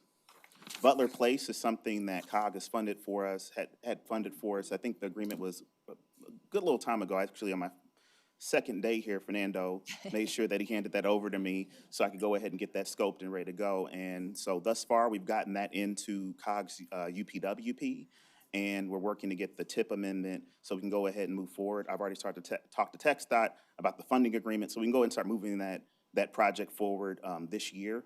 That's going to be looking at really an area plan. Remember those 3 areas I was talking about? We're going to be looking at how to improve access to the area, understanding what the land use implications are going to be, understand also the economic development piece of that, and then also take that not just as a planning study, but have solid recommendations that we can incorporate into our city policies, as well as do some pre-engineering work so our team at TPW can have something they can go straight on, so we can go straight on to design and start to implement. East Lancaster Phase 2 is something that we've generally started to some degree. pretty well. We've gone out to the public and talked to them about some guiding principles that we've come up with to get some feedback from them on that. This is not only a corridor study, it's looking at what do we want Lancaster to be, as Michael talked about, being a context-sensitive corridor. But also, too, how are these improvements phased with I30? This is not just going to be a roadway study. It's also going to be looking at what type of mode of transit we might be using, as well as where's that transit going. As we've talked to many of you all on the council, as well as to the public, there's a lot of talk about what happens east of Hanley. Is that the most logical place to stop? And so we want to be able to phase these improvements with what's going to be happening on I30, because the function of Lancaster's changed, but now it's really going to be designed for in the way that its future function would accounts for. Michael, did you have something that you wanted to? No, just ready for questions when they're ready. Okay. So we're going to be working with COG on that. This is going to be a comprehensive study, taking it not only through the planning and alternatives phase, but we'll come out with the preferred alternative for both the roadway and transit. We also want to be able to move this forward and get it environmentally cleared, and then hopefully down the road take it into construction. So it's very important that we go ahead and sync up this work and get it going as soon as possible so it can be tied in with the work with I30 and some of these funding opportunities that are coming down the pipe. In addition to this, in the bond list, you'll see that there are 2 line items in there, one for Berry and one for Ricardo. So the Berry Street one is looking at potential, well, both of them are looking at potential, some money for design, right-of-way and utilities, about $2.5 million. It's not supposed to be totally going to complete utility and right-of-way for those corridors, but it kind of helps out. So the Berry Street piece in the bond is from 35 down to 287. And on McCart, it's the funding's for from Loop 820 down to Sycamore School Road. What I want to do is take that comprehensive approach, so we'll just look at the whole corridors, because we know that there's improvements needed on those corridors, understand what those cross-sections are going to be, what land use policy needs to be associated with those things, working with Robert Stearns' group on, they're doing some economic development projects down there, making sure all that stuff is synced up so we're able to leverage our dollars better. And I see a question. Yeah, I just want to make sure what I'm looking at and what I know is the East Berry plans are from 35, not to 287, but to Cravens. And so is that still, because that's what the PowerPoint here shows. Yeah, so what I'm looking at doing, we have bond projects that go from 35 to 287. These plans would look at the whole corridor so we can phase it out. And so that bond project that you were referring to will be part of it. And so that's why we're going to look at 35 all the way over to the lake. And then on McCart, go ahead and look at all the way down and probably try to work with Crowley and Burles as much as you can so we come up with a continuous and, connected plan for those corridors. And so Berry's what we're kind of working on first, because our partners in economic development are starting to do some things on that. We want to make sure that we're able to leverage those activities together as best as possible. And then we'll move on to McCart. And just so you all know that pretty much all of these studies that I talked about pretty much hit every corner of the city in some way or another. So I just want to make sure we're thinking about everybody and everybody's needs as part of this work. So what I've done is I've basically taken just a sample of some of the different funding opportunities, the existing funding, new funding in part of the IAJA, and have kind of lined them out with some of the different corridors and studies, just so you get an idea of that, what Mike was talking about with, it's really our time to do, that this is really an opportunity. There's been really unprecedented opportunities for us to do this. We want to be able to really work with our different partners at the counties, at COG, and with TxDOT to make sure these things actually happen. And we really want to make sure that our plans and our priorities are there so we can go after them when opportunities do come forward. So, David, do you take any questions? So, Mayor, you requested basically what does the financial picture look like? I don't think we'll always be able to get out in front of the unbelievably fast growth that you have, but I do believe this is the year of doing, and we have a great opportunity in front of us where we're not waiting on Congress or other people to do things. Some of this work still is in the planning phase, as you heard from Kelly. Some is in the urban design part of freeways, and then staff is suggesting a strong action plan to get those critical projects that create the best opportunity to either match up with federal interest, match up with RTC interest, match up with your interest, get those projects behind us so we can get those projects to construction as quickly as possible. Thank you, Michael. I Gina, believe you the have a comment? state is ready. I believe the city is ready. The RTC is ready. We're happy to take any questions you have. Thank you, Michael. Gina? Thank you, Michael, and thank you, Kelly, and both of you. I want to say thanks for coming to Stop Six a couple of months ago to talk with one of my entrepreneurs who was afraid of what he saw Southeast Connector project doing to his property as he perceived it. You left him in a very pleasant state. My question really is a challenge, and because you're here, Michael, I'm going to voice it again. You're very familiar with Southeast Fort Worth. When you put dollars into Rosedale, that was not just a transportation project, that was an economic development project. And I commend you for your creativity in bringing that improvement. We will soon have the toppers naming Rosedale after your friend, Reby Carey. Now, here's my challenge to you. When you take a look at northbound 820 from Wilbarger, I've done rezoning over there. We've been able to go through paper streets and get people closer to the lake and not go through the neighborhood. But I can't get rid of the ugly that's there. And so putting on your economic development brain, I would ask you to give some thought, take another drive, to see how we can help. Because there's nowhere in the country except for here that I know where there is a body of water that we don't have beauty. But instead we have chemicals, and we have things that don't lend itself to the beauty that a body of water should bring. I bitch about this all the time. And so I just ask you to take a look at that. Kelly and William are willing partners, but before we lose this stretch of land again for another 50 years, if there is any way to see a way to bring beautification to access road of 820 that's right there at Lake Arlington, we would certainly be open to ideas. So, Councilman, you're right. 20 years ago, we built Rosedale. Rosedale was the first project we ever built that was not a transportation project. It was an economic development project. I thought I'd be terminated, and I wasn't. What you hear from Kelly, what Kelly is laying out to you is really you got to tear down all the silos, and you got to go from trash pickup to police response to building enforcement. And you got to set a tone. The transportation economic development federal RTC dollar can only take you some of the way. In some places in the region, it takes you far enough along. In other parts of the region, it doesn't take you far enough along. So what we're laying out for you today is we're going to need, I think I called it other functions of local government. We're going to need other partners in local government to be able to carry out the visions, these master comprehensive visions that you're hearing from Kelly, where the transportation economic development can take you 40, 50, 60% of the way, but what you're saying is it can't take you all the way. When we first drove Rosedale, the councilman at the time said, I'd like you to swing the alignment further to the south because they sell drugs in that house.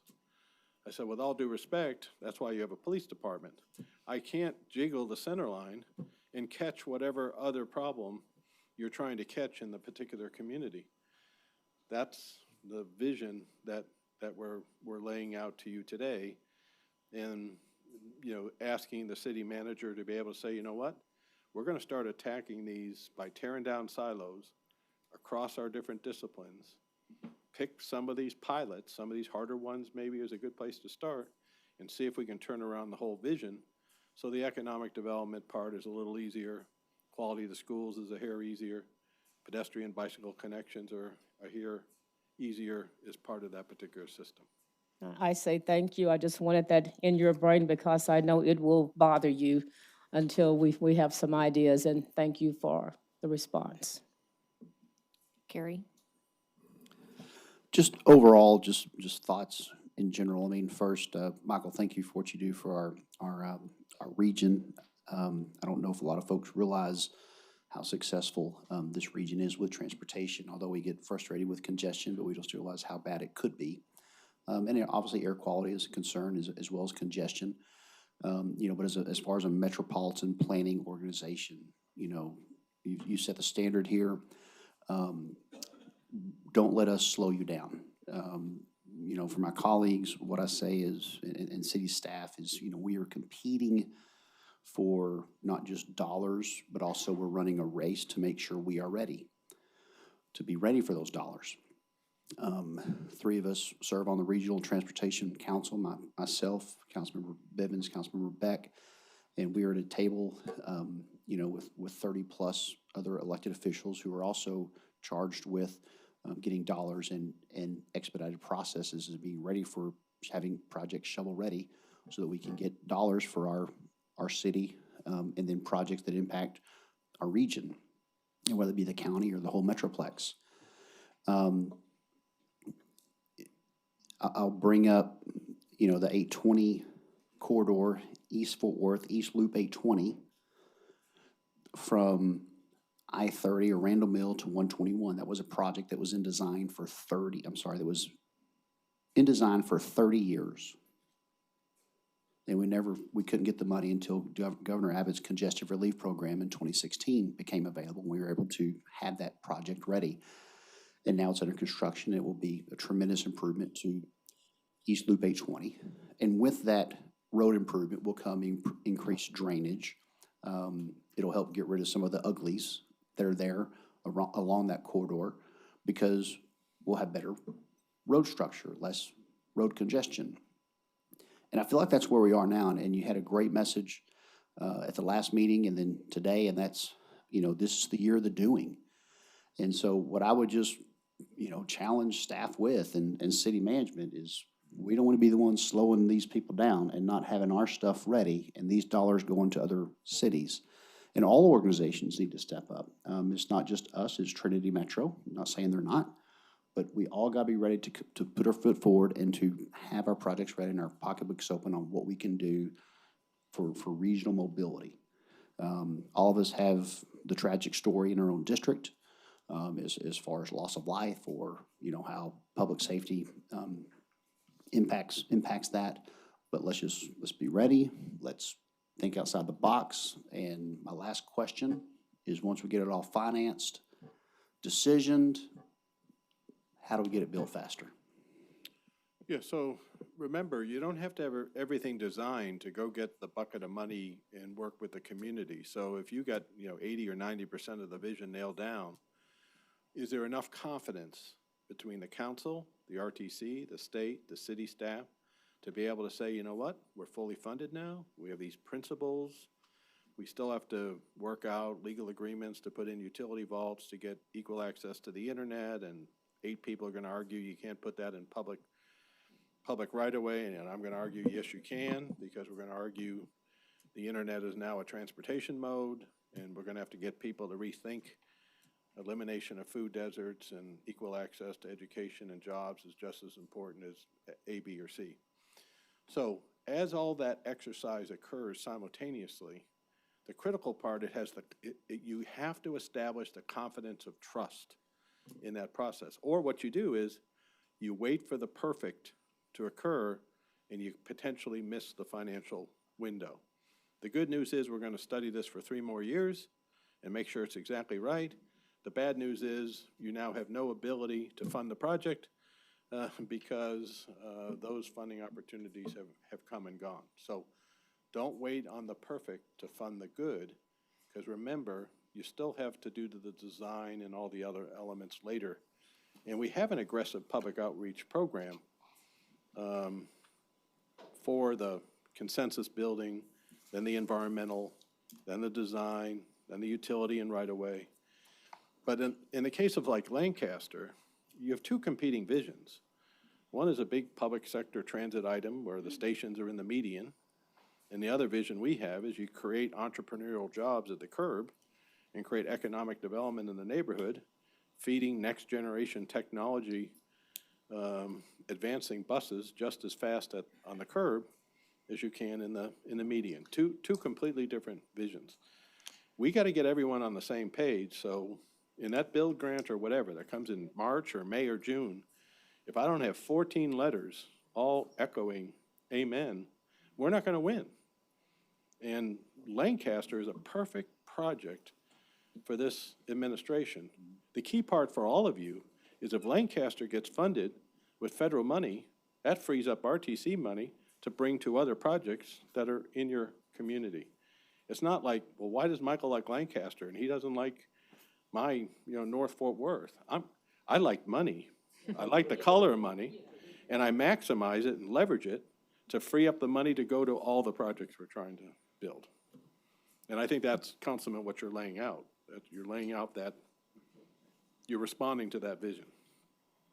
Yeah, Michael, I might just add briefly, one of the things that you use the term shovel-ready, and that means different things to different people. I had an opportunity to meet with one of the deputy secretaries of FHWA, and they're in Washington. They're still trying to figure out all of the nuances of how they're gonna distribute or make a lot of this money available. They've heard a lot from cities and counties that want to have some direct access to funds and other things. But one of the things that they said that was interesting is this is not a stimulus program. So they're not going to be focused so much on, do you have projects shovel ready? Now I say that, but you should be aware that we have a lot of projects shovel ready. There's a whole list of projects that are unfunded, that couldn't make our bond program this year. Some of those would be perfect candidates. We've started identifying which ones, if projects come up and there's an opportunity available, that we're going to be ready to put forward for federal funding. But it was interesting that they said this is not supposed to be a stimulus program. There's going to be money for planning. There's going to be money for design. It's better if you have projects that are ready to go, or projects that are fully vetted, if you will, and maybe they just need funding for environmental or the other studies that have to be done. But it's not specifically a stimulus program as it's been in the past. Yeah, and I too am saying the same thing. Lancaster is not environmentally cleared. Some other particular project, the grade separation for the Haslett Parkway is not environmentally cleared. But do we have the common vision that this is what we're going to do to then marshal the revenues for the planning, the public outreach, the engineering, the environmental, the whatever else has to happen? Because in these competitive calls, if your project can't go to construction in 27 months, you're not eligible for the program. So a lot of times the eligibility requirements trigger which projects do we put in which bucket to try to go do.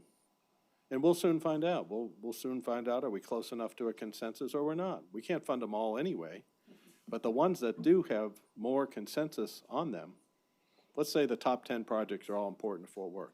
The ones that have more consensus on them are going to be the ones that end up going faster in the process. The ones that still have, issues to hammer out, those ones aren't going to go as fast. Jared. First of all, thank you all for laying forth this vision. I'm really excited about it for a number of reasons.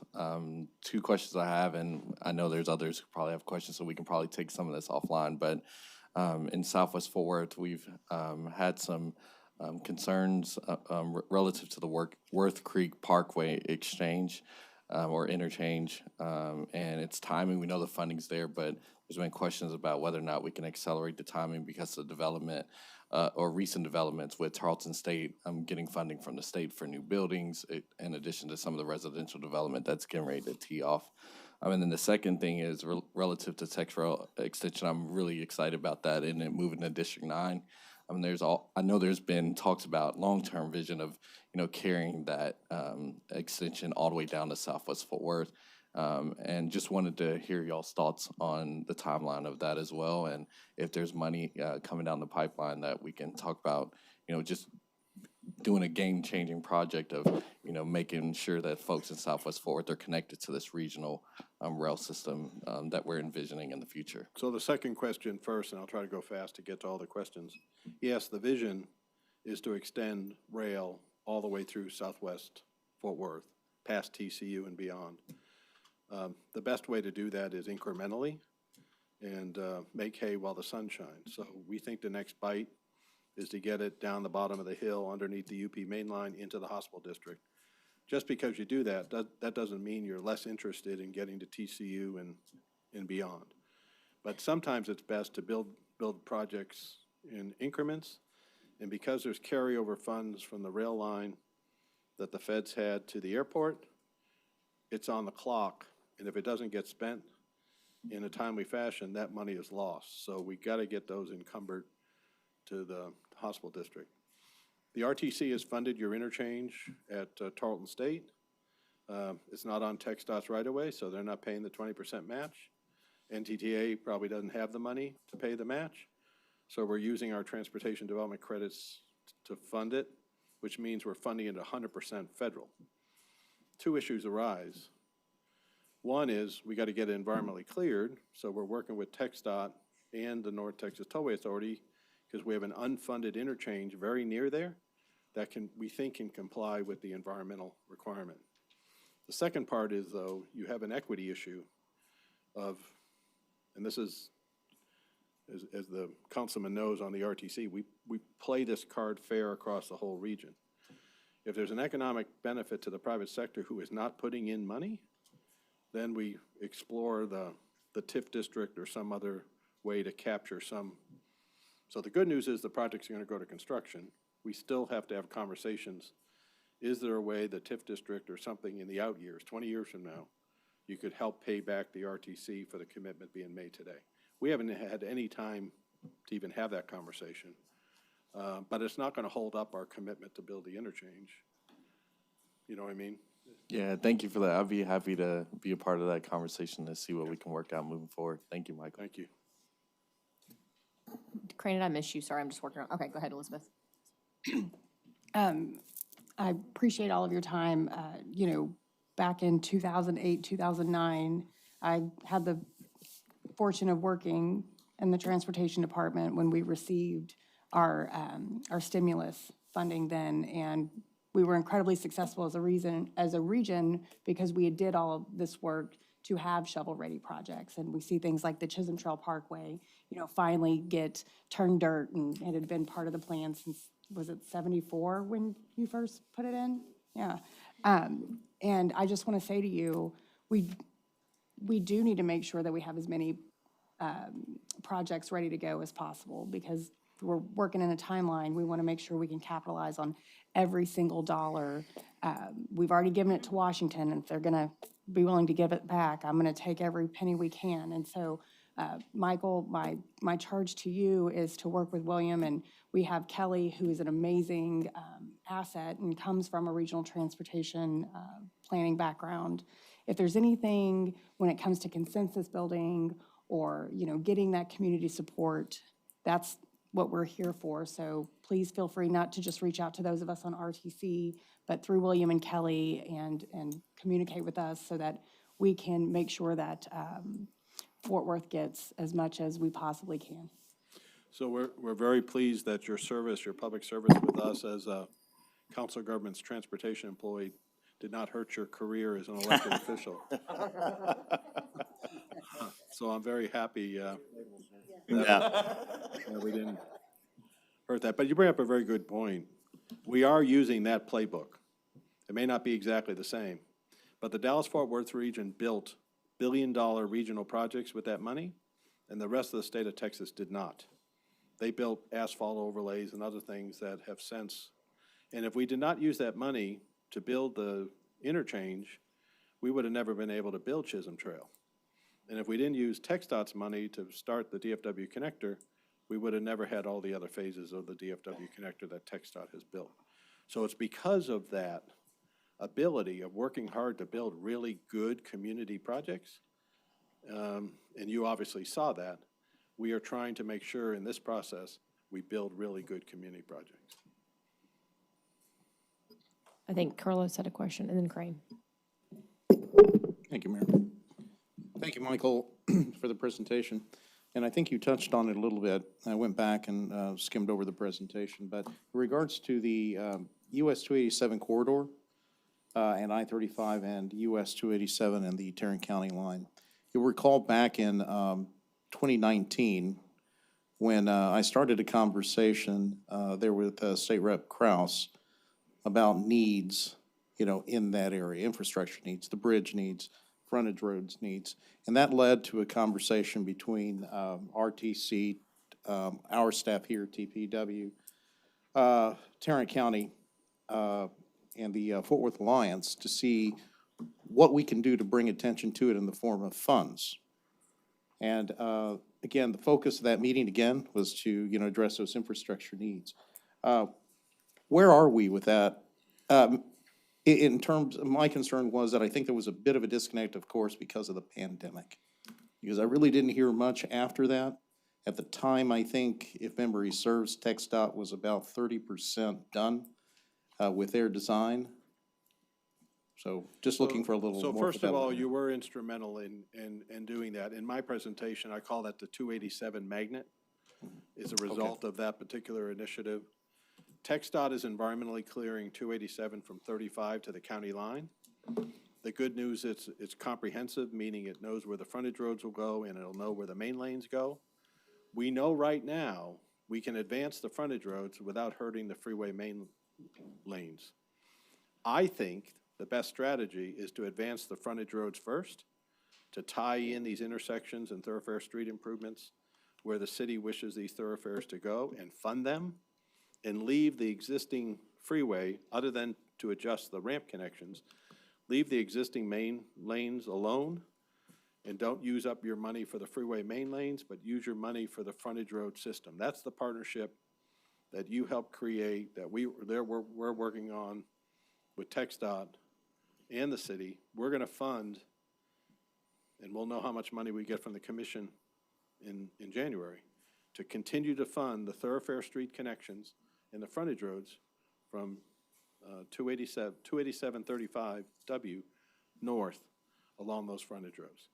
So as the planning study gets more comprehensive, we'll get further out in time. But in the meantime, where are your bond program projects that cross 287 and front load the thoroughfare street frontage road improvements and build the frontage roads out now? You get the benefit of your economic development, the footprint of where it's gonna be. Ricardo has to make sure we're not building anything in the corridor that hurts his ability to eventually build the main lanes further out in time. But the strategy is to advance the frontage roads, because I don't think you want to take 280 million poured into the freeways without getting your frontage road thoroughfare street connections built. That's the 287 magnet. Thank you for that. And just you know.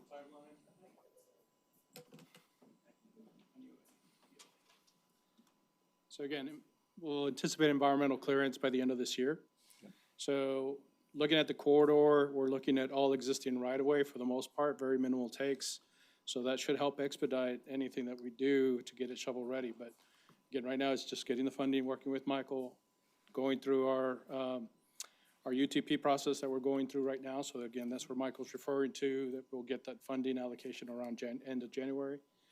And again, then we'll get into those processes. So apart from the corridor being ready, we also want to help identify where we want to concentrate if we don't get that full funding. So we're trying to identify those little pockets of projects as well, just to try to advance some operational improvements along the corridor too. All right, Michael, Ricardo, thank you. Ricardo, while you're up there, I did have something for you. Are you familiar with the Boat Club Road Safety Improvement Project? Yes, sir. I'm more familiar with it than I'd like to be.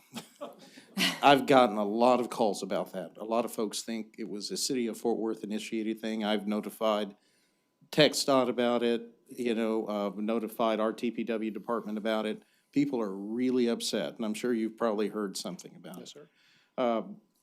Going back to the notice of the public meeting in May 2020, tried to refer people to that point of contact, spoke to Val Lopez as well. There seems to be a disconnect. I don't know how to more effectively impart what TxDOT was trying to do to constituents that ask us, as elected officials. Leonard may have gotten, similar comments as well, but it's come up before in our town halls.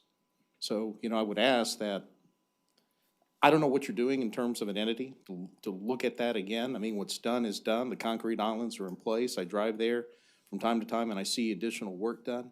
But people are really upset about it, and they say it just made matters worse. Just conveying the messages that I've received. No, yes, sir. And we're well aware of it. So we're trying to take a look at some operational improvements that we can actually do as an interim. In the MTP, we have the ability to study the 6-lane corridor, which actually helps some of these areas, and then we can kind of revisit those openings as well, because think there are some of the complaints that I've had the privilege of seeing or hearing. It's probably just the spacing of the openings and taking a look at those. I know a lot of them were going through the public meeting that was done to go over the openings and everything else with the public. But again, it gives us the opportunity to kind of revisit, get the better vision of where those openings need to be as we go into maybe a study for the 1220 corridor to go to that 6-lane divided section. All right, thank you. And Michael, just one parting comment on the Trinity River. So Vision before we Road. leave that, Okay. I'm less familiar with it. So Ricardo, if you'd bring us up to date, if you need something to help make interim solutions to make it better, please ask our office and we'll see what we can do I don't want to come back here and not have some ability to fix whatever the concern was. So I'm asking Ricardo to bring our staff up to speed on that. And Michael, on Trinity River Vision bridges, you have no complaint for me, and I'm sure from no one on the council, to go ahead and pursue that $127.4 million that you're trying to get. We Yeah. certainly need it. Thank you. Yeah. Well, I'm not asking, Yeah. but I'm a staff person and I take policy direction. So if it's something that you wish me not to do, I need to be told in the next 45 days. Otherwise, I think it's I worth think a deal is exploring. a deal. Yeah, I think it's worth And- exploring. And we've already written one letter. We have a new administration. We have a new secretary. And we're going, now, and our bridges are opened. I was not in as strong a position when they were under construction, but I think a deal is a deal. Exactly, and that's what I'm trying to convey to you. Thank you. Anybody else? Questions? Crane, go ahead. Yeah, bear with me here, because took a lot of notes, got all my homework here. Thank y'all for coming out today. I want to say thanks. I know internally, TPW, William, your staff know how important this is. Kelly back there too. Michael, I appreciate you.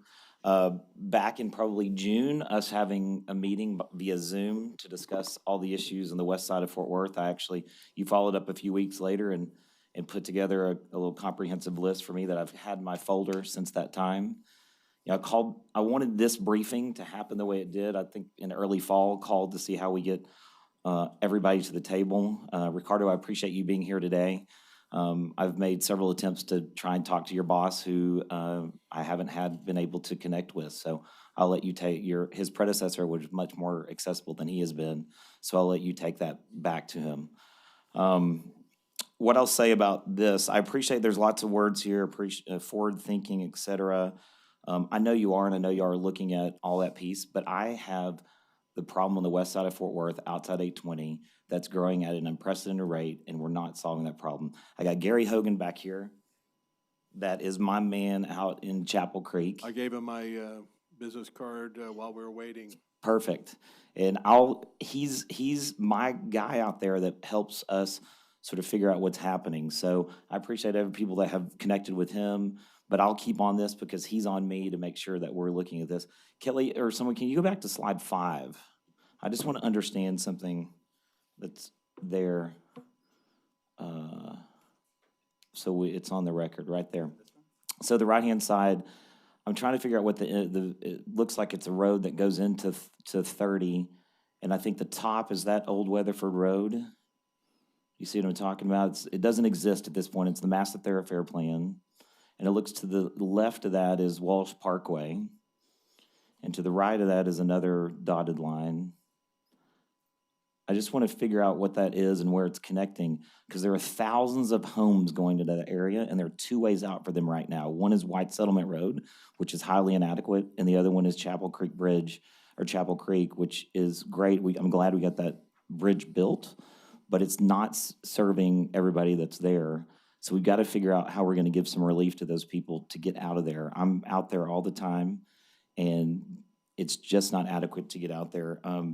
The Linkcrest project, appreciative that that's underway, and that we're going to give some relief there under 30.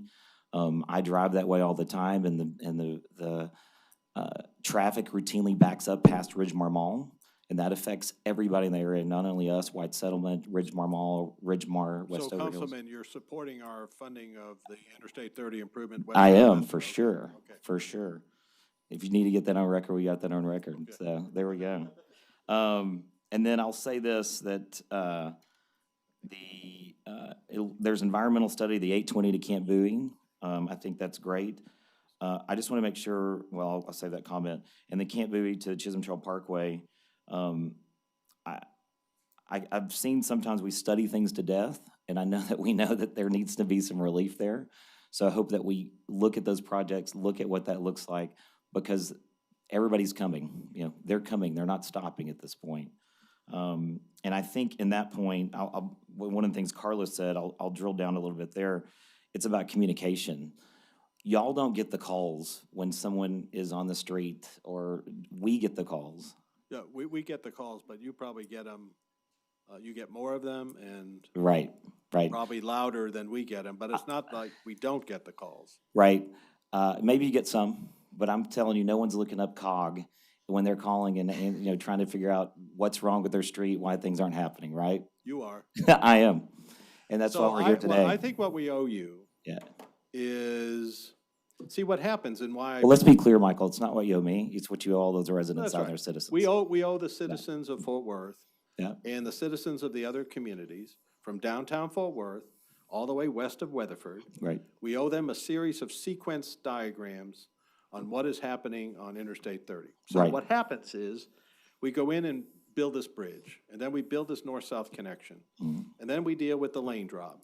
And we're trying to find as best we can the resources to simply attack that particular problem. Right. And then we lose memory that we've attacked that problem because it's just another problem and another problem. So we need to stop, take a series of sequence pictures and say, here's the 18, we don't print money.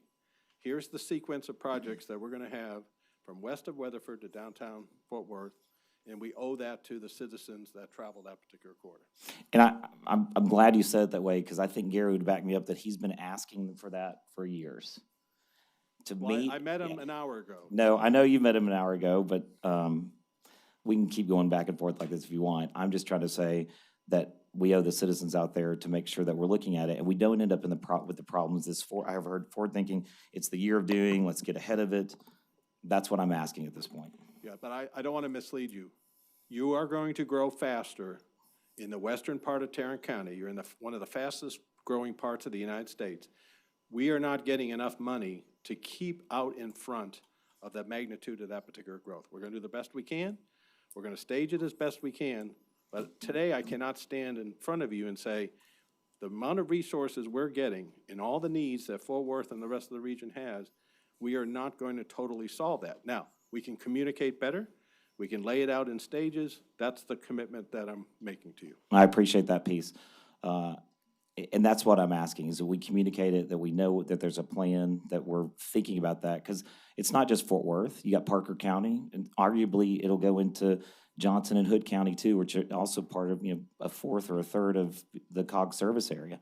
So just thinking about that piece of it. That's all I'm asking. Yes, Leonard. Just to add on that, Michael, thank you. And thank you for, I think, recognizing so many of the issues up north. It's much appreciated. And I guess it's really just a request, just as you committed to Michael to provide some sequencing. Could you do that for the north side as well, particularly on our east-west arterials? Yeah, another great example is 114 coming across from 170, Haslett Parkway, the great separation, the lack of your fire service getting to emergency calls, your bond program projects. We owe that same sequence to you, and we will commit to that sequence as well. Thank you. Leonard, Chris, no. Elizabeth's done. Okay, great. And since we're now ending our transportation session, the work session, this is 2 hours long, right? I do think you've done an excellent job articulating the hard work that you're doing together. The only challenge I see is how to storytell. This is on us too, not just for y'all. How do you package this in a way that people that have really busy lives have confidence in the work that we're doing as a region? And so we can work together on that. I think honestly, Michael's presentation came as close to that as possible. If we can condense some of the others and give us something that's easy on a roadshow. I know I appreciate that. I took a lot of notes like Councilmember Crane too. As Michael knows, you have my pledge that I'll spend a lot of my own time and political capital on transportation and mobility funding. I'm serving on the executive committee for TRTC. I spent a lot of time talking to Victor Vandergriff. I'll continue to do that. because I think this is truly the best economic tool we have as a city, if we can continue to get this right. Thanks to those that came before us. We have a lot of really positive things to tell, but as Michael expressed earlier, we do have a lot of planning to put into place to avoid a lot of congestion in West and North Fort Worth. But tremendous thanks for all of your hard work. We are incredibly fortunate. As people have already bragged on, Michael, you're an authority across the country, and we're very lucky to have you in North Texas. And now we have the team at the city as well at TxDOT to help you get your job done. So well done today, gentlemen, and thank you for taking the time to present. I think Gina has something in closing. Mayor, I just have one closing remark to offer to this table. We've heard a lot of information, but what sticks with me is the conflict, for lack of a better word, that we have on the East Lancaster project. And so we've got to be on one page, the same page with that. We all have appointees on Trinity Metro. We have phone numbers to call. We could not get a check if we're not on the same page. That's the bottom line. And this is the guy who has always gotten the check. And so that's my takeaway. And then the only thing I ask is if I go and respond to the Interstate 30 sequencing and then start laying out Lancaster, I'm not criticized because I forgot to do the North Fort Worth one because they can't all be done simultaneously. Right. So hold us accountable to what we've committed to do, but permit us to sequence it in a way, because the last thing, if I don't have equal access to transportation revenue for everyone, regardless of their disabled, transit, sidewalks, bike, roadway, I've lost the confidence of this community. So as we sequence these communication pieces, they don't come at an expense that we forgot some other piece. That's the part I ask you to remember. That's Duly helpful. noted. Sounds great. Anything Thank you. else? Thank you all very much. Okay, everybody good? You like do jumping jacks, keep going? Okay, we're gonna have Robert Stearns come up to talk about a tax abatement agreement with MP Materials.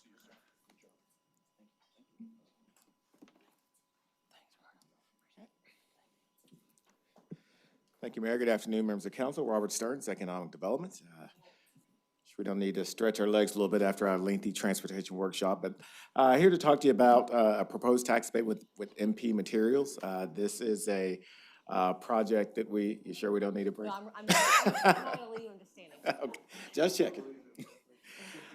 But this is a project that we spoke to you about for the end of last year, and so we're bringing it forward to you for consideration today. So MP Magnetics is based out of Las Vegas, Nevada. They were funded in 2017, and they manufacture rare earth materials.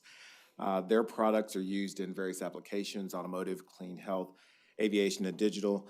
The company is really involved, if you've been following them, involved in creating the materials for the magnets that are going into electric vehicle components, and that is really the piece that we're talking about today. So the proposed location is at 13840 Independence Parkway in Fort Worth. They will be doing, basically the project will allow them to reshore operations, manufacturing back to the U.S., so they won't be mining at this facility. The mining operations actually occur in Mountain Pass, California, but they'll be able to reshore operations here.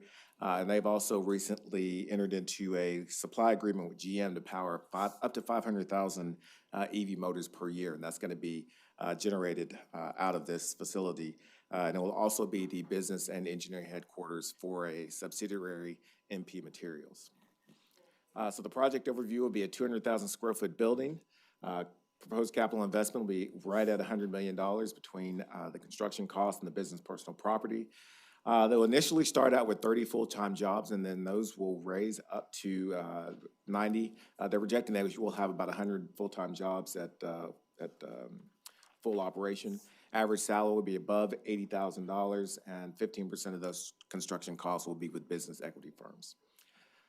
So again, just a recap of the overall development commitments of the project.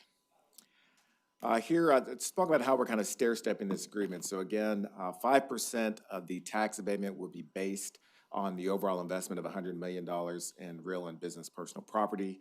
10% of the abatement will be tied to their business equity commitments. And then you'll see the remainder is tied to their job creation components. One, meeting the salary requirements for the positions at over $80,000, and then the number of jobs under the agreement. So you see in year one, the potential abatement maxes out at 20%. Year two, as they add more jobs, they can get up to 40%, and then through year 3 through 7, that would allow them to reach a full 60% abatement for the remaining years of the project.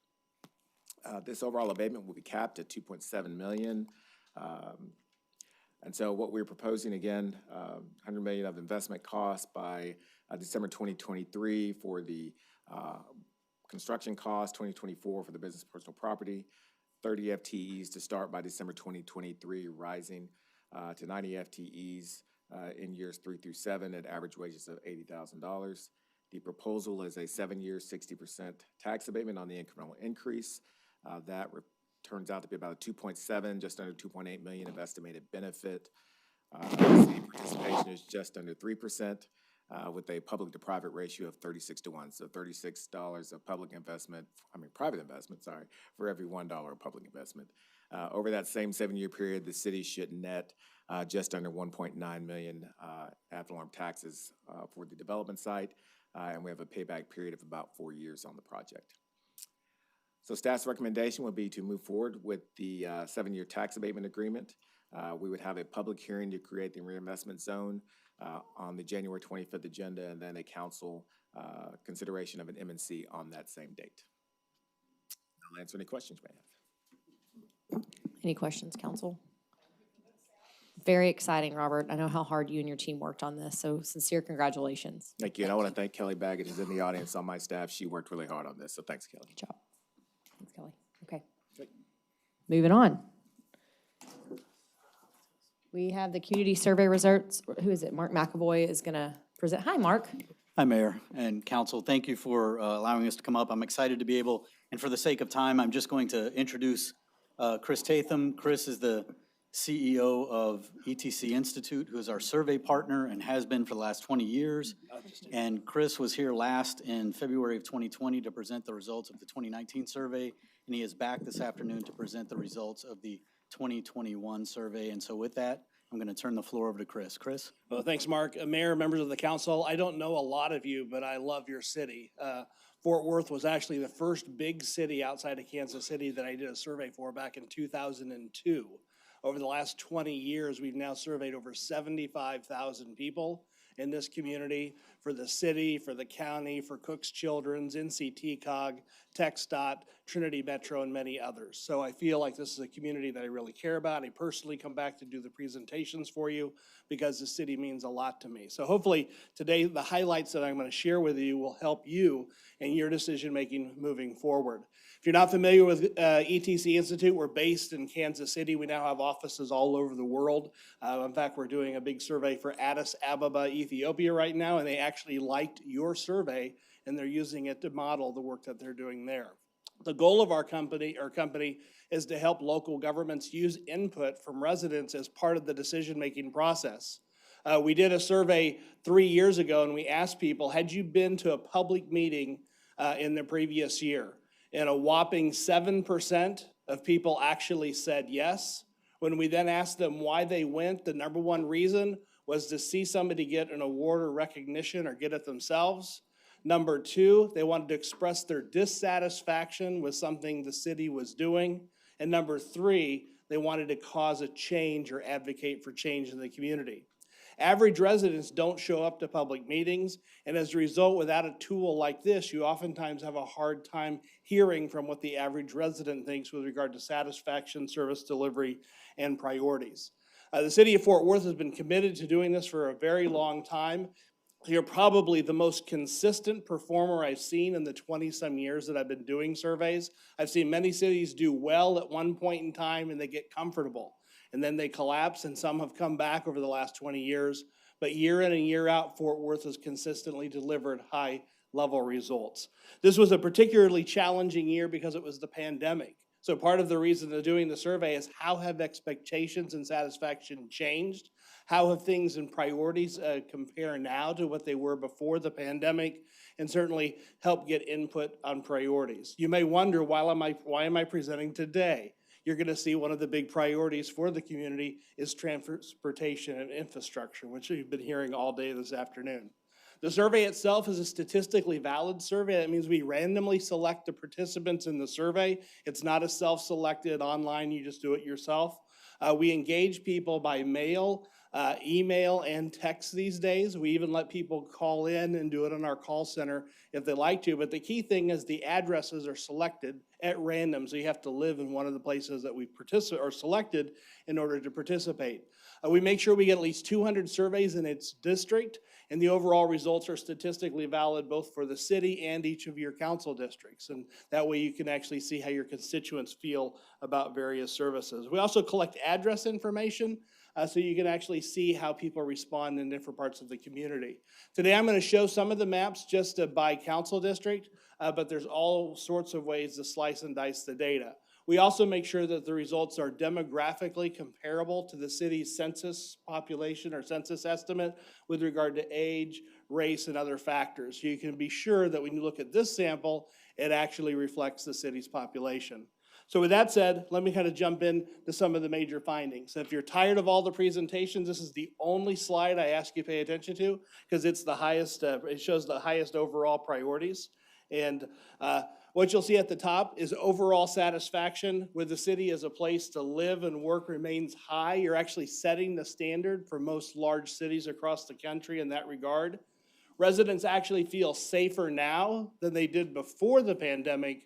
And what's even more important is they feel safer now than many of them did back in 2002. So 20 years later, this city, which has grown from 500 and some thousand when we did your first survey to over 900,000, people actually feel safer here today than they did 20 years ago.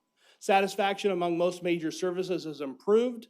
Customer service is something you can take a lot of pride in. It got better, at least expectations soared during the pandemic for many communities, and many cities couldn't keep up with the rising expectations. Fort Worth delivered very well. But highlights at the end, street maintenance, traffic flow, public safety are the things that people really care about that should continue to be priorities for the community moving forward. As far as the major findings, I'm getting myself set up here technologically. There we go. Here's the first slide that I'll share. This is just the ratings for the city as a place to live and work, raise children. And you'll see the blue bar actually shows the results for last fall. If you look at the gray bar, that was actually when I presented here just under 2 years ago. This was actually my last presentation before the pandemic hit. I was here in late February. And you can see if you look all the way back to 2002, your ratings as a place to live have stayed the same. That's incredible for a city that's grown as much as this city has because expectations have risen over the last 20 years. Your population's grown by 400,000, yet you're still making this just as good a place to live as it's ever been in your residents' eyes. So great job, a lot to celebrate there. In addition, when you compare yourself to other large cities, you're setting the standard as a place to live. But even more importantly, you may not realize that your biggest comparative advantage to other large cities is as a place to work. I broadcast that out there to all the folks who might want to invest in this city. You're 17 points above the national average. You're trailing a little bit as a place to raise children and pretty much on par as a place to retire. When it comes to people's perceptions of the state of the economy, this is a great community to be in. You'll take a look at when we ask people whether they think it ranks better or worse than the rest of the nation. 56% of people, or over half, said it's better. Only 6% said worse. So people are optimistic, feeling good about this city in regard to what they think about what's happening around the other parts of the country. So again, great perceptions of the community. And that ties over or rolls over into your perceptions of your public services that you delivered. I want to just highlight, there's several things on here, quality of life, value for taxes, and so forth. But you'll see the overall quality of services, 57% of residents give positive ratings, 19% give negative ratings. That's a 3-to-1 ratio. You're likely to hear from that 19%. That's a lot of people when you apply it to the whole city's population.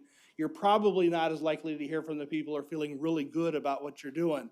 So just the next time you get a complaint, just remember there's 3 people out there for every complaint you get that actually think the city's doing a good job.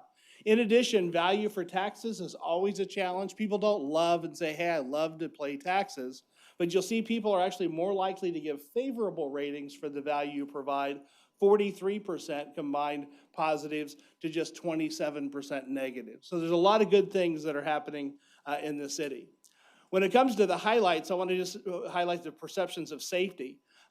This is probably one of the most impressive slides that I've seen over the last 20 years for a really big city like Fort Worth experiencing the growth that you've experienced. Because if you look at these survey results, people generally feel safer now than they did 20 years ago. And when I first came here, did your first survey, this city was very proud about what a safe community it was.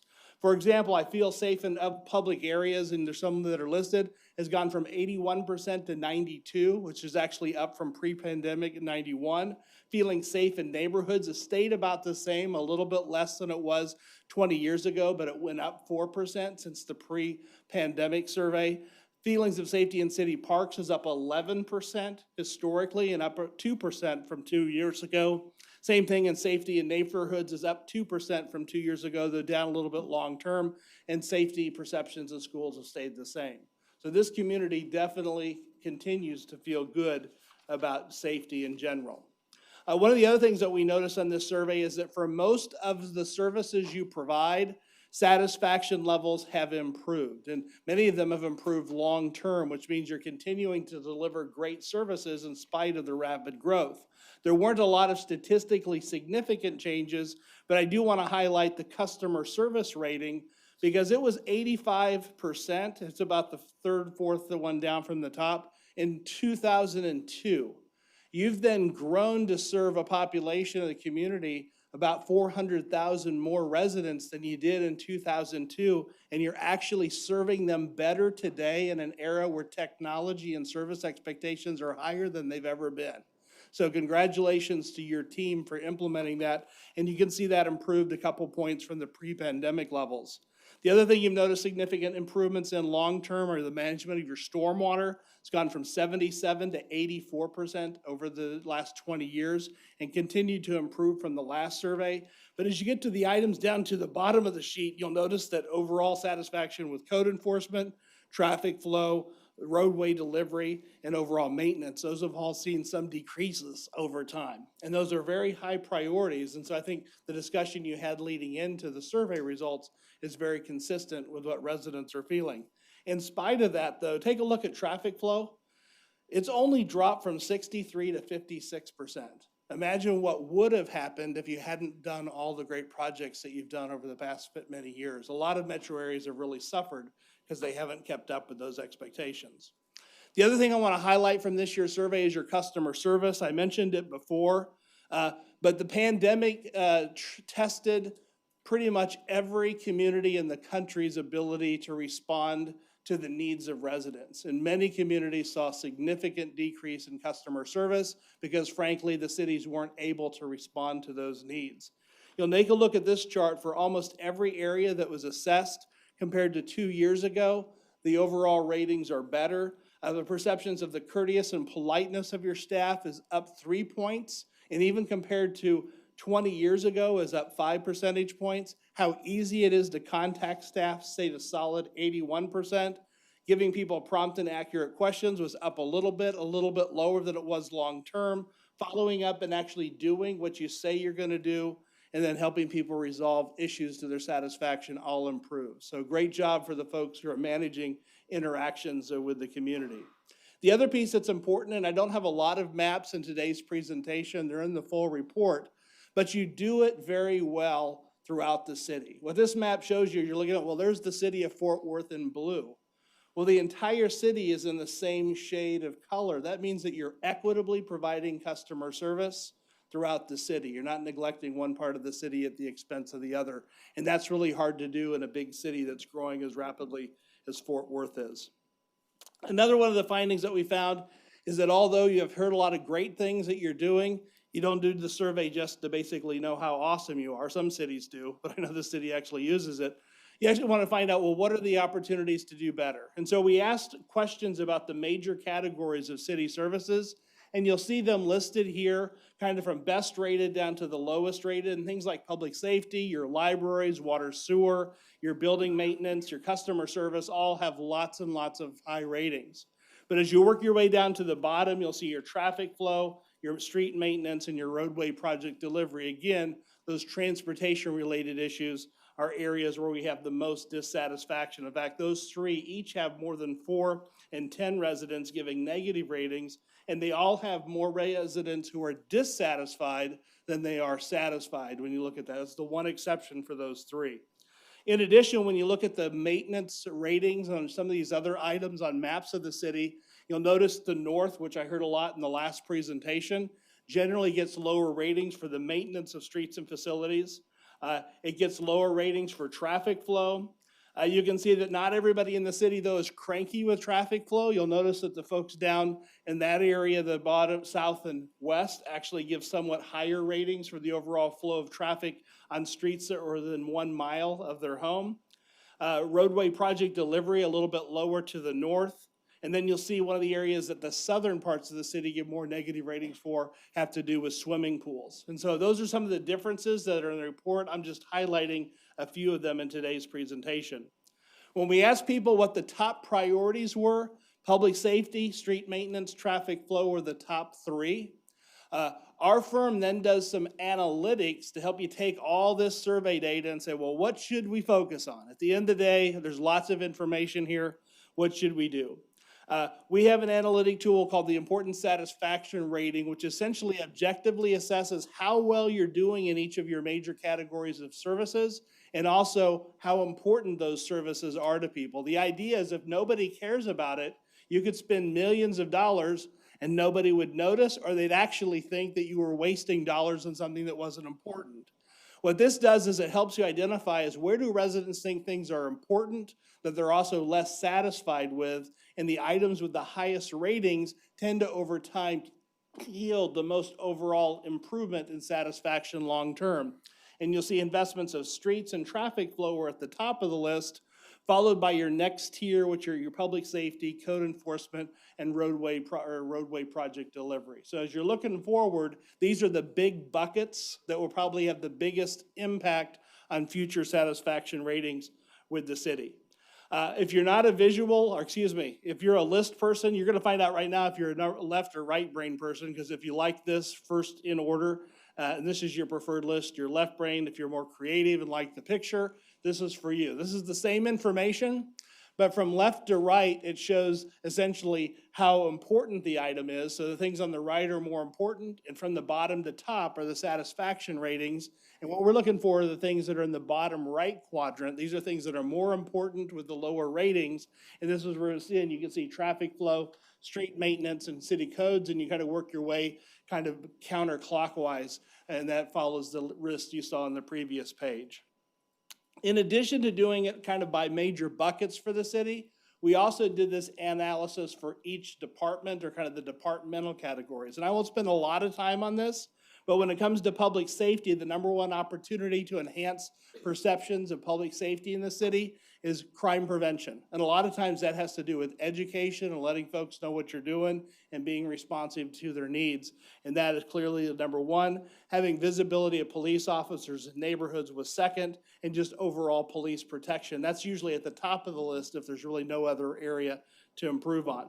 When it comes to parks and recreation services, it's your maintenance of existing parks and the quality of the facilities of your parks. So taking care of what you have is at the top of the list. Your walking and biking trails and outdoor pools round out the top 4. And it was the outdoor pools you saw previously where the southern part of the city gave much lower ratings than the northern part of the city. When it comes to the maintenance, this is low-hanging fruit in my opinion. This is one of the areas that cities, your roads cost millions and millions, billions of dollars. This is one of the opportunities a lot of cities pay attention to when they're getting low satisfaction ratings in this rating, that you can actually improve and increase overall satisfaction. And you see it's the cleanliness of major city streets and public areas and how well litter is kept under control. Those are two relatively low-hanging fruit that if you do them better are likely to have a positive impact over the next couple years. And then with traffic and transportation services, taking care of your city streets, both your major ones and in neighborhoods. And what's interesting here is you might say, well, traffic flow and maintenance get confused. They're one and the same. But actually, you'll see a pretty significant difference in the results for traffic flow compared to the priorities that people placed on at the top for the maintenance of streets and people in their neighborhoods. And I'm having technical challenges, but that's been fun because I'm on my last slide. So anyway, just to summarize and bring back to the beginning, you'll notice here at the very top, just enjoy that. A lot of communities don't get a chance to savor the fact that they got through the pandemic and overall satisfaction levels stayed the same or got better, and your overall ratings generally got better, particularly with customer satisfaction. The other thing I want to highlight here, though, is moving forward, your maintenance of streets, traffic flow, public safety are going to be things that you want to continue to invest in. You do well in those areas now, but you want to continue to make them high priorities. And with that, I'm going to stop speaking. I know you've had a long day, and if you have questions, I'd be happy to answer them. Questions, council? I have one quick question. Did you capture any qualitative data as part of this? We have some open-ended questions that you're able to take a look at. I didn't come prepared today to give you any analytics on that, but there are some that sometimes help you better understand some of people's perceptions on issues. Would you have them on the place to raise a kid in managing growth question? We don't, but what's interesting is we do Cook's Children's Health Assessment, if you're familiar with that. It's an ongoing survey we've done for many years. That study actually has a lot about the kids. And so it's one of those things where I'm sure they'd be happy to partner and let us share some of that information with you because we really get into that issue on that survey. All right, appreciate you. Anybody else? Go ahead, Jared. Thank you, Mayor. And thank you for this survey. Two questions. One, you talked about like the goodness of fit of like the demographic breakdowns to the overall proportion of the city. Was that proportionate from your sample size compared to the general population of Fort Worth? And then the second question, do we see, I know you didn't present it here, but did we see any like statistically significant differences on these questions when you disaggregated it by individual variables? Yeah, it's a great question. The stratification for the survey is done to mirror the council. Most of your councils, if you look at the population, are similarly populated. You know, it's just the way the census sets it up for you all. So, but we make sure that we get at least 200 from each district, and that's to make sure that if a district has a higher response rate compared to one that has a lower response rate, we balance that out. So when you're all done, the councils all have 200. If you have a little more than 200, but that makes sure the results for the council districts are representative.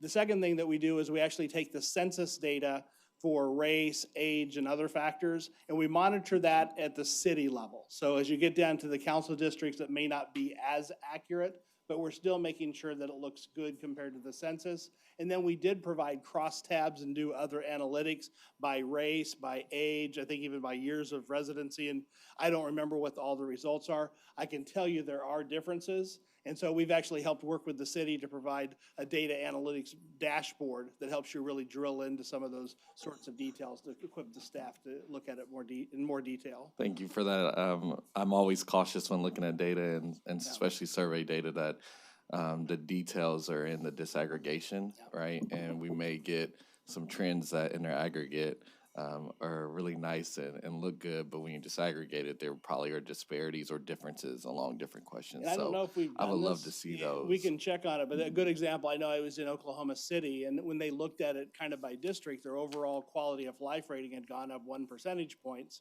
but in some districts it had gone up 10%, and other districts it had gone down. Right. Exactly. So that's something I recognize as being something really important, and we designed this survey to give the city that ability, and we can work with the city as needed, because that's really our goal. Is we don't have an agenda to make you look good or bad. We want to help you in your decision making. That makes sense. And one more thing I just wanted to celebrate. I know we're moving on, and I want to kind of side-eye Richard. The fact that Southwest folks want pools and trail connections are really important. So I'm glad the survey validated that. Great job. Thank you all very much. Very informative. Thank you. Awesome. Moving on, council, is to Roger Venables and our bond program.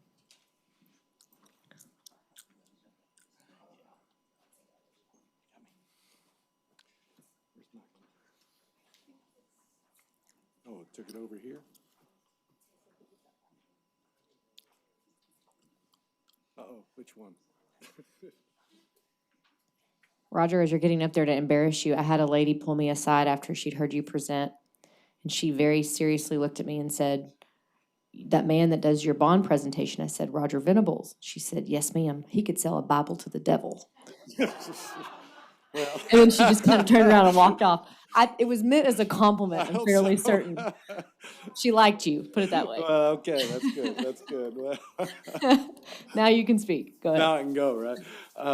So, but while the presentation, oh, there it is. What's being handed out to you is a representation. It's the summary list of projects by proposed propositions. So you'll see it as proposition A, B, C, and I'll let you go through that list, but I'm gonna give you a preview of that proposed 2022 bond program. And since we last visited in December, we had just gotten through with some community engagement and found out from the community, they've got some feedback, some very good feedback, particularly from the neighborhood alliances in North Fort Worth. We visited back with the council members again. So between that time and today, been very busy. And I will say TPW has been very busy trying to fit in and address as many of the community concerns in terms of transportation. Can I summarize it for you? I'm Yes, sir. testing this out for everybody. You bet. Really, the feedback led to more lanes. Right? If it's roads or pools. Right. It led to more lanes. Okay. Sorry, Roger, go ahead. I'm going to remember that one, but that was good. So what we're going to talk today about is the additional bond program funding, proposed projects, additions and revisions that we're proposing, and then overall the program summary along with the remaining schedule as we sprint towards May of this year for the bond election. So originally what was proposed was a $500 million program. This is, you can see the distribution here was about 64% represented in streets and pedestrian mobility. I won't spend a lot of time on this slide other to show you where we started and where we're at today. With Parks and Rec at about 17% and of course open space at 3% below. We had 2 community center facilities in there, still do. But the next slide, as you're going to see, and the after at $560 million really aligns with the proposed propositions. So in other words, the for Parks and Recreation, we're going to put the Fire Station Community Center in the Parks and Recreation proposition, and the Stop 6 Hub Community Center will be a standalone proposition. So what are some of the changes you're going to see is additional funding for arterials, neighborhood streets, and intersections. This, again, aligns with what we discussed or where we're going to go back and take a look at in December of last year. Park and recreation improvements, increased funding for Forest Park pool replacement and Stop 6 aquatic facilities. Increased funding for Botanic Gardens infrastructure improvements. Oak Grove park development with partial funding reallocated from Sycamore Park development. Increased funding for land acquisition primarily related to 16 and 37 fire stations. So the revised today, as you can see at about 66% going to streets and mobility, represents about $369 million. So just put that in context, the 2018 bond in its entirety for all project types was $399.5 million. Park and Rec at $106 million, again, that includes the Fire Station Community Center. Fire safety improvements for the 2 replacements, public library, police facility improvements, Stop 6 Hub Community Center, and open space. So streets and mobility projects. So what you see highlighted in red are those that we've got some changes to, principally as a result of what we received back from the county, but also the addition of arterials. So you look at the arterials, we started out at 9, as proposed last year. We're up to 14 separate projects now. Proposed bond funding at $145 million. That's about a little over $35 million than what was originally proposed in the arterials of last year. Tarrant County funding, they committed to a little over $56 million, which represents 4 arterial projects. $52 million in a combination of funds from 2018 bond, transportation impact fees, or future improvement agreements. The neighborhood streets, we originally proposed $70 million. proposing to put back in $11.1 million in addition to $1.9 million in transportation impact fees. Those are done in 4 contracts, proposed 4 contracts during the CIP. The 4th year contract would have only funded the design for those 110 streets. Adding the 11.1 million and the 1.9 in impact fees gets us to fully fund the rehabilitation of all 110 streets. So we wouldn't be left with just some design of streets in the end of the 4-year CIP. Intersections, adding about $9.9 million to $2 million, $27.9 million. The intersections stay the same. We did not reduce the number of intersections. So the list that you have today is the same list that was provided last year. Grade separated railroad crossing. So that project did, as they went back and looked at pricing, actually got reduced a little bit, which meant our commitment originally was $30 million, has been reduced down to 22.2. Again, we've got Tarrant County participating a little over $15 million, and then a combination of other funds for 3.8 to fully fund that grade separated crossing. So again, bringing it from a total project before of project category of 320 million, a little over 369 million. Included in that is the public art component as well, it's 1%. So the revised arterials, what you see in green is what has been added since we last met last year. Bailey-Boswell, design and right-of-way acquisition for about 0.7 miles of 4-lane divided thoroughfare. So we've added Meacham Boulevard as a design only for 1.72. This is really, those two are really kind of set the stage, if you will, for future funding opportunities in order to build those projects. Going down the list, Wagley-Robertson, Quicksilver Court to Coneflower Trail. That would be design and construction of a little less than a half mile of 4-lane thoroughfare. In all instances, when we do a design and construction, we're also going to address the drainage as well. Curb and gutter, shared paths, reconstruction. Bailey-Boswell, design and construction of 1.8 miles of 4-lane divided thoroughfare, about $29 million. This was one of all the neighborhood alliances, both Northwest Fort Worth and North Fort Worth Alliance, both agreed this was on their top priority. And in Heritage Trace Parkway, design and right-of-way acquisition of 1.2 miles of 4-lane divided thoroughfare. Again, setting the stage. It's a very expensive project, but if we can have the design and right-of-way out of the way, that go a long way to securing funding for the project in the future. So that's a little over $145 million bond contribution, about $56.3 million from Tarrant County and about a little over $52 million from other funding sources.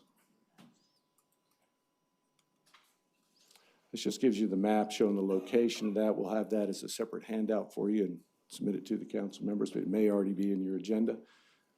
Those that are dashed in black with the green, those are design. Those would be arterials for design only. The ones in solid green would be design and construction.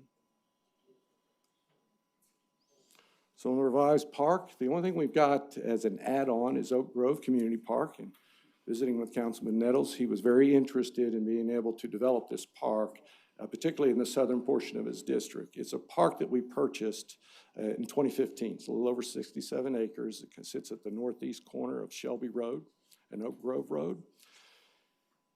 We could split the funding between Sycamore Park Development and Oak Grove Park. So we did that. We split the $5 million originally proposed for Sycamore Park Development and allocated $3 million of that to the Oak Grove Park. Added another $486,000 in park dedication fees to bring the total up to a little more than $3.4 million.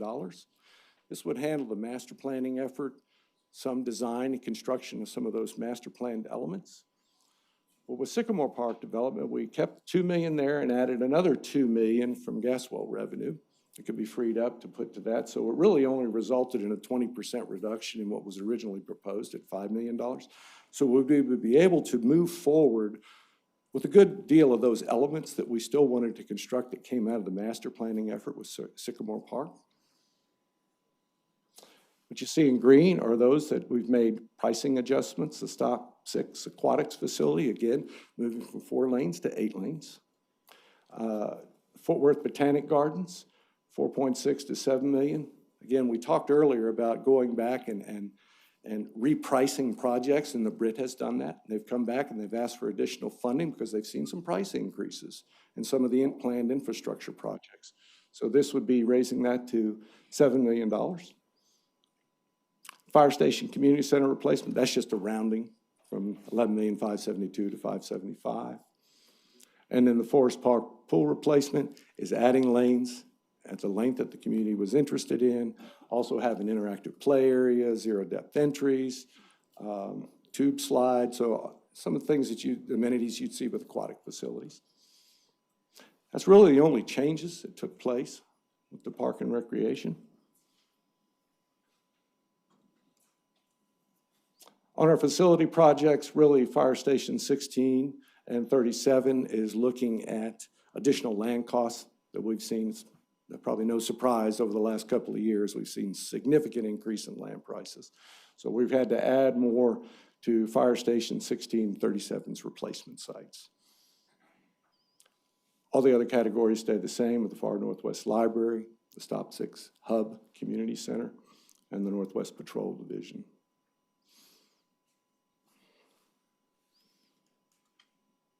And then, of course, open space conservation, nothing's changed with that. Still in the program, will be as a separate proposition. And this gives you an idea of what those propositions would look like. Fort Worth Proposition A and its total value, and all these include the public art component as a part of that project. Proposition B, Proposition C, public library improvements. D would be fire safety improvements. E would be police facility improvements. F would be Stop 6 Hub Community Center. And then, of course, open space, Proposition G. Roger, I've got Yes, ma'am. got a question for you. Yes, ma'am. The Fort Worth Proposition F is now its own standalone? Yes, ma'am. Yes, ma'am. Why is that? Because I'd like it better where we had it as Park and Recreation. Yes, ma'am, I understand. And we had conversations with the city attorney's office about this. The propositions need to be single purpose. So when we think across the board of the park projects, and particularly a traditional recreation center, the majority of it is a gym, it's a recreation center. It may have some other smaller components to it, but for the most part, it's park and recreation. When you look at what we're attempting to do with a Stop 6 Hub, it's more multi-purpose when you think about it. We've got a library in there, we've got recreation components, but we have also got dedicated spaces for social delivery of social services. How do we talk to legal again? How do we talk to legal about that? Because I'm very uneasy about that. So we did discuss this with our bond attorneys as well, and this one could kind of go either way. I needed to go back the way it was. Yes, ma'am. So part of the issue and part of the recommendation was initially considering doing it separately is because it does have so many unique features. Weren't sure that. I'm real familiar with everything it has. Yes, ma'am. I need it back where it was. For clarity purposes, Gino, you're asking open space to be back in the Park and Rec? The hub. The hub to be back in. Yes, yes. We had it like that. That's the way we've been talking about it, citywide, district-wide. And now you pull this. I don't know who in legal came up with that, but put it back to where it was. Okay. Okay. We can. Let's be clear, in the earlier pie chart, it was in community centers. Right. Talked about having it all in parks and recreation, right? That's the conversation we're having now. Right. It's not separating community centers from parks and recreation, but putting community centers in parks and recreation. Right. I'm more than comfortable with that as long as legal says we've got some ability. That makes sense to me as well. Yeah, and I would be more than happy to have an offline conversation, but I'm woke, so, okay. I think the majority of the use was recreational nature, and so it I would be do fine too. for it to be into parks. Okay. Yeah, thank you. Great, that can be done easily.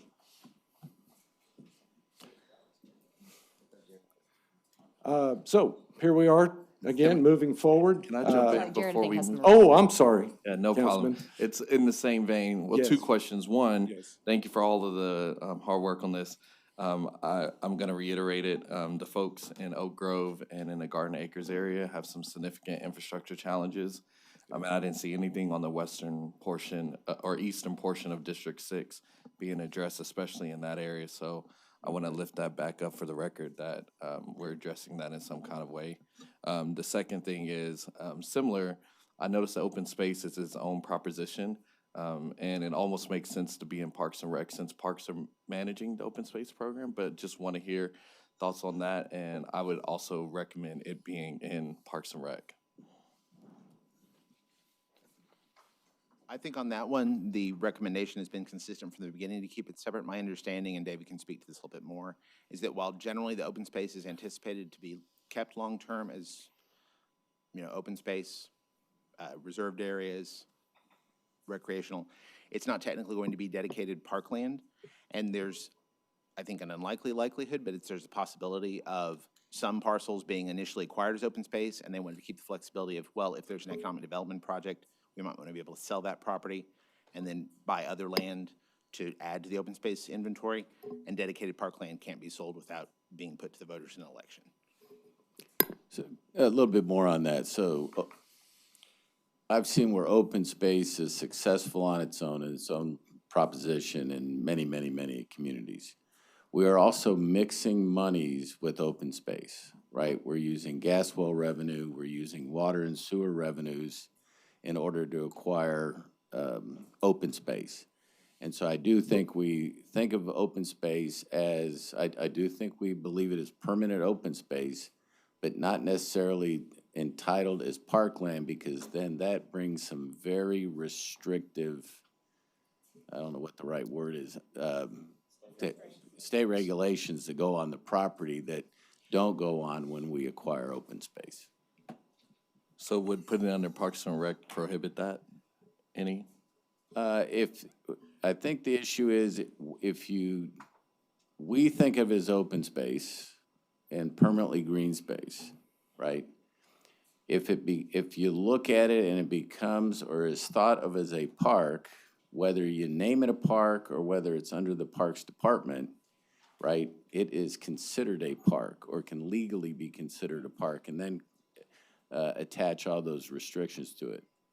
There may be some open space that isn't maintained by Parks and Recreation. It might be maintained by the Water Department, as an example. There's some properties on Lake Worth that might not fall under Parks and Recreation, but would fall under a different maintenance, too.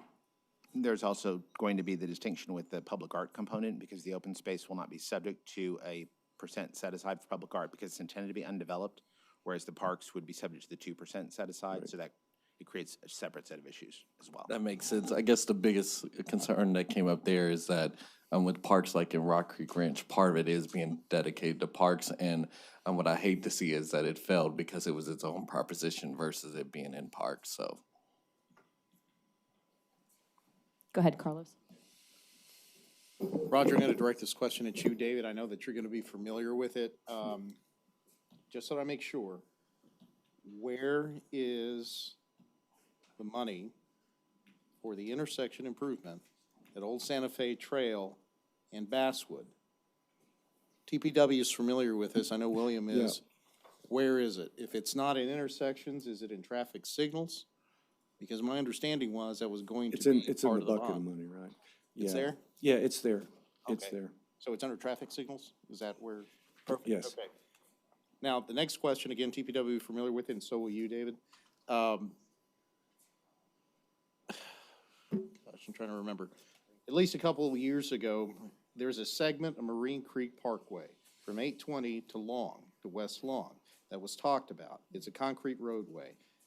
It's broken up. You know, it's a maintenance issue. What we're doing right now is just patching it up with asphalt. I get a lot of complaints about it.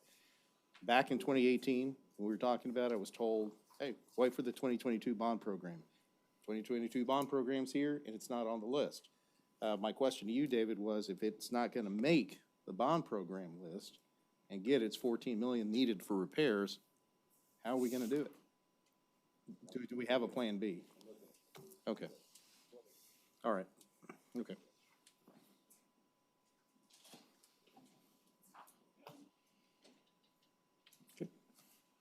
Well, we'll definitely make those changes that we've talked about, and we'll address the issue with the override too. So January 9th, between now and February 3rd, when we really have to put this on the agenda, we're going to be preparing the ordinance. And it's good we've had this conversation about where things belong and what propositions. So we're working with legal to do that. And then on February 8th, you would have the ordinance that would actually come before you for adoption, which would really lay out the propositions that you would be asking to move forward with. And then we'll start the public education of the bond propositions. We'll be going back out, much like we did last year in the end of summer and first part of fall, to really inform people about the bond propositions. And then, of course, the election day scheduled for May 7th, 2022. And that's, any questions you might have? Yes, sir. I don't know if you covered this, Roger, but thank you.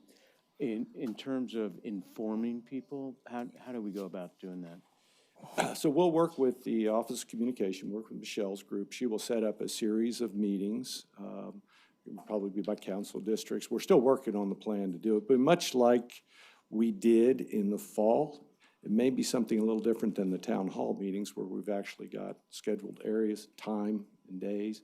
We'll be out there to present the program.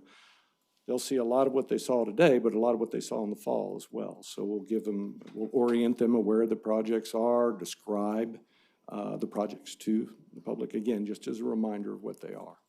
So we'll be working with the Office of Communication to develop that schedule of meetings over the next, 2.5 months, really right up before the election.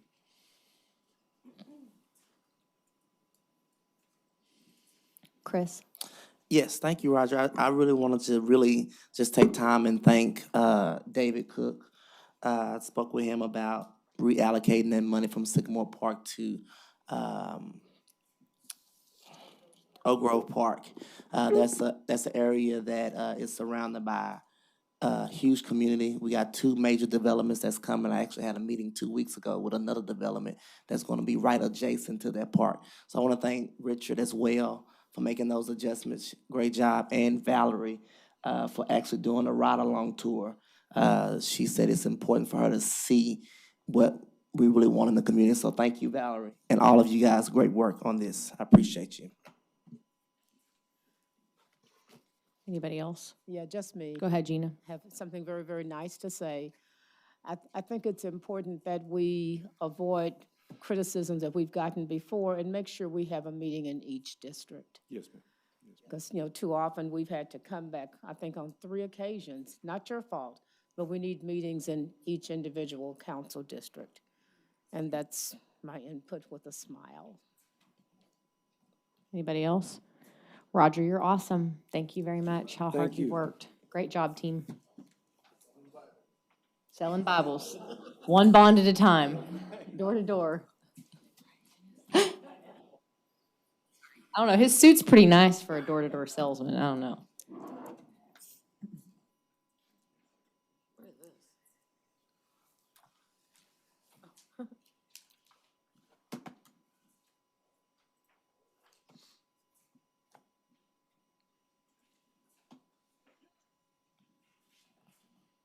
Is that the new version from this afternoon?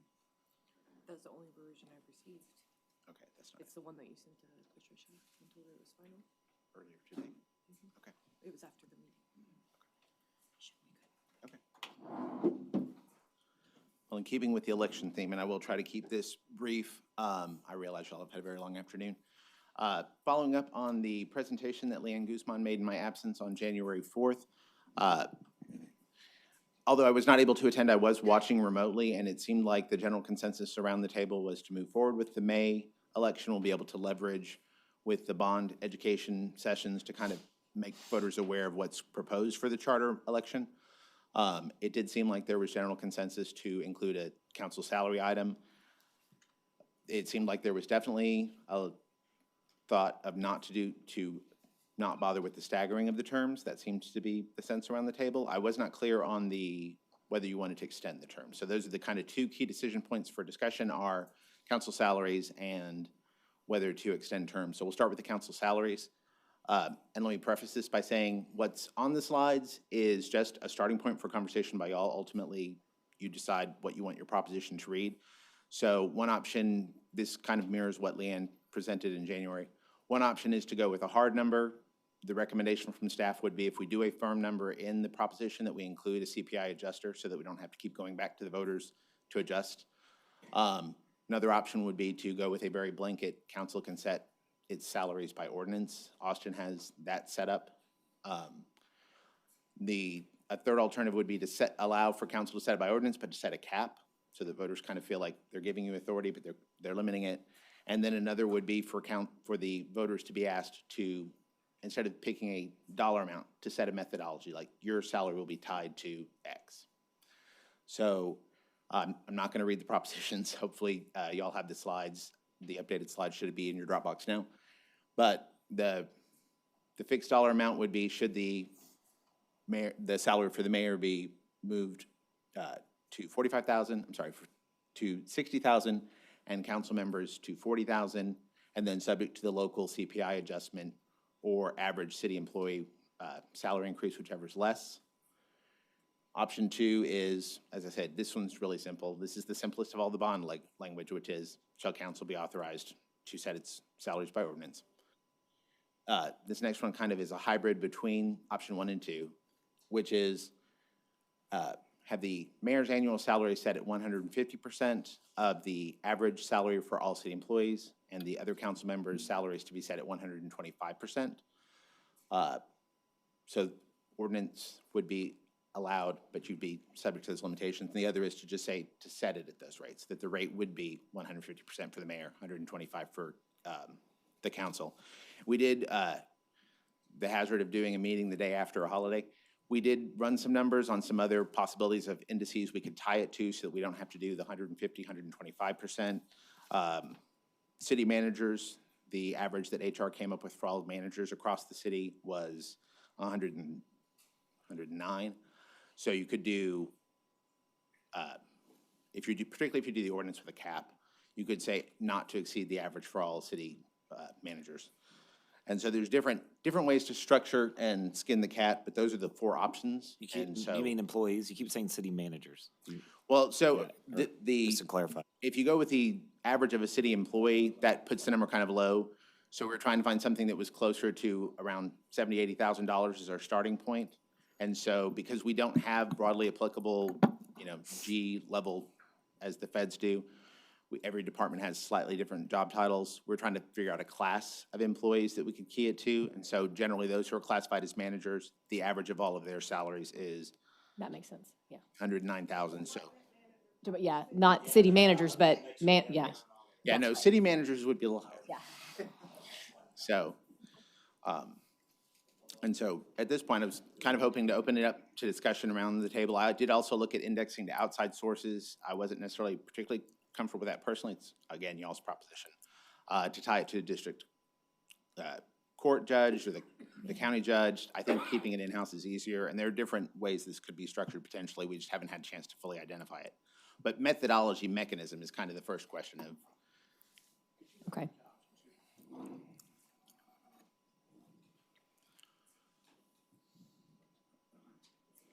I love how simple that is. I just don't see how anybody ever passes that. I think voters, I would love to know how the heck Austin did that. But sorry to keep looking at you, but.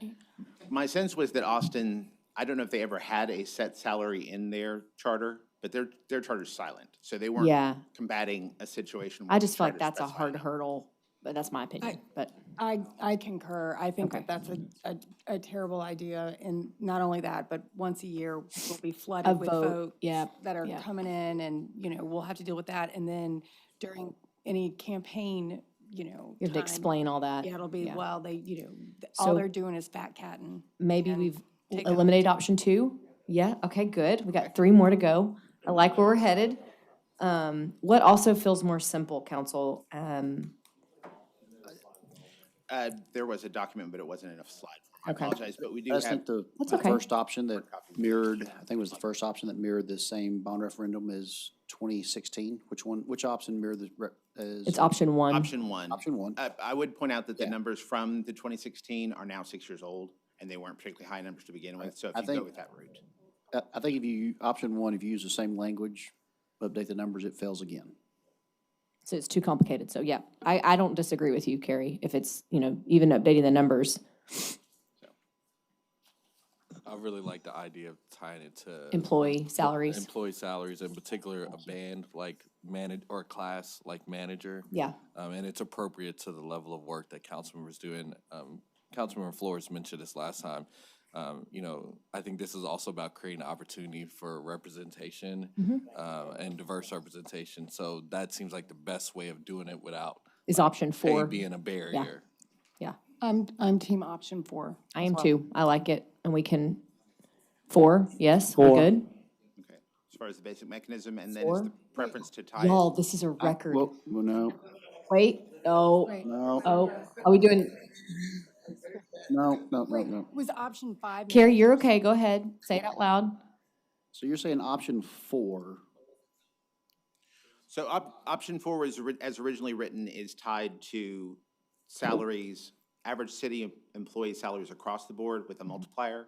But the basic structure could be employed, and would be a modified 4 or a 5. okay, I like the language. What is the dollar amount? So what would be the amount for the council and the amount for the mayor?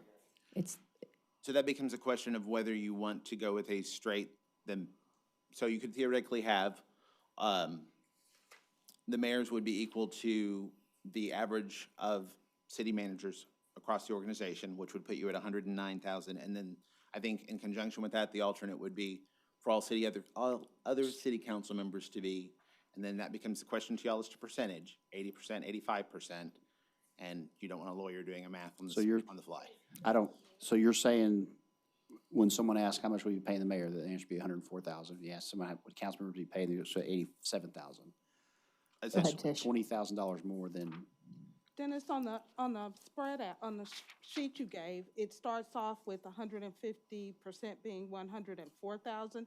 That, if I'm correct, that is the 150% of the average for all employees, not Correct. department. Not Correct. managers. Yeah, so, yeah, I think did it's not simpler. have time to distribute the manager one. The manager, And so the let- average, And also, so that there's not any confusion, let's say department managers instead of city managers, because that can be confusing. Yeah.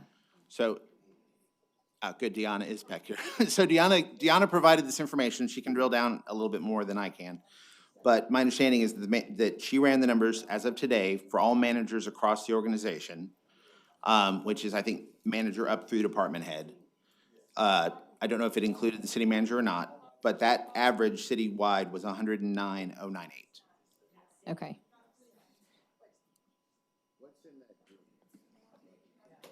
So that's the piece. I think we like option 4. What you're saying makes sense to us. It's going to be the verbiage of how we refer to a city manager to not confuse people that it's David Cook or our CMO team. Right, it would be management level Management employees level across the organization. and the dollar amount. Sorry, that was loud. Would it be easier if, instead of saying city, because I do think however we word it, we could say manager level. People are gonna automatically think David Cook.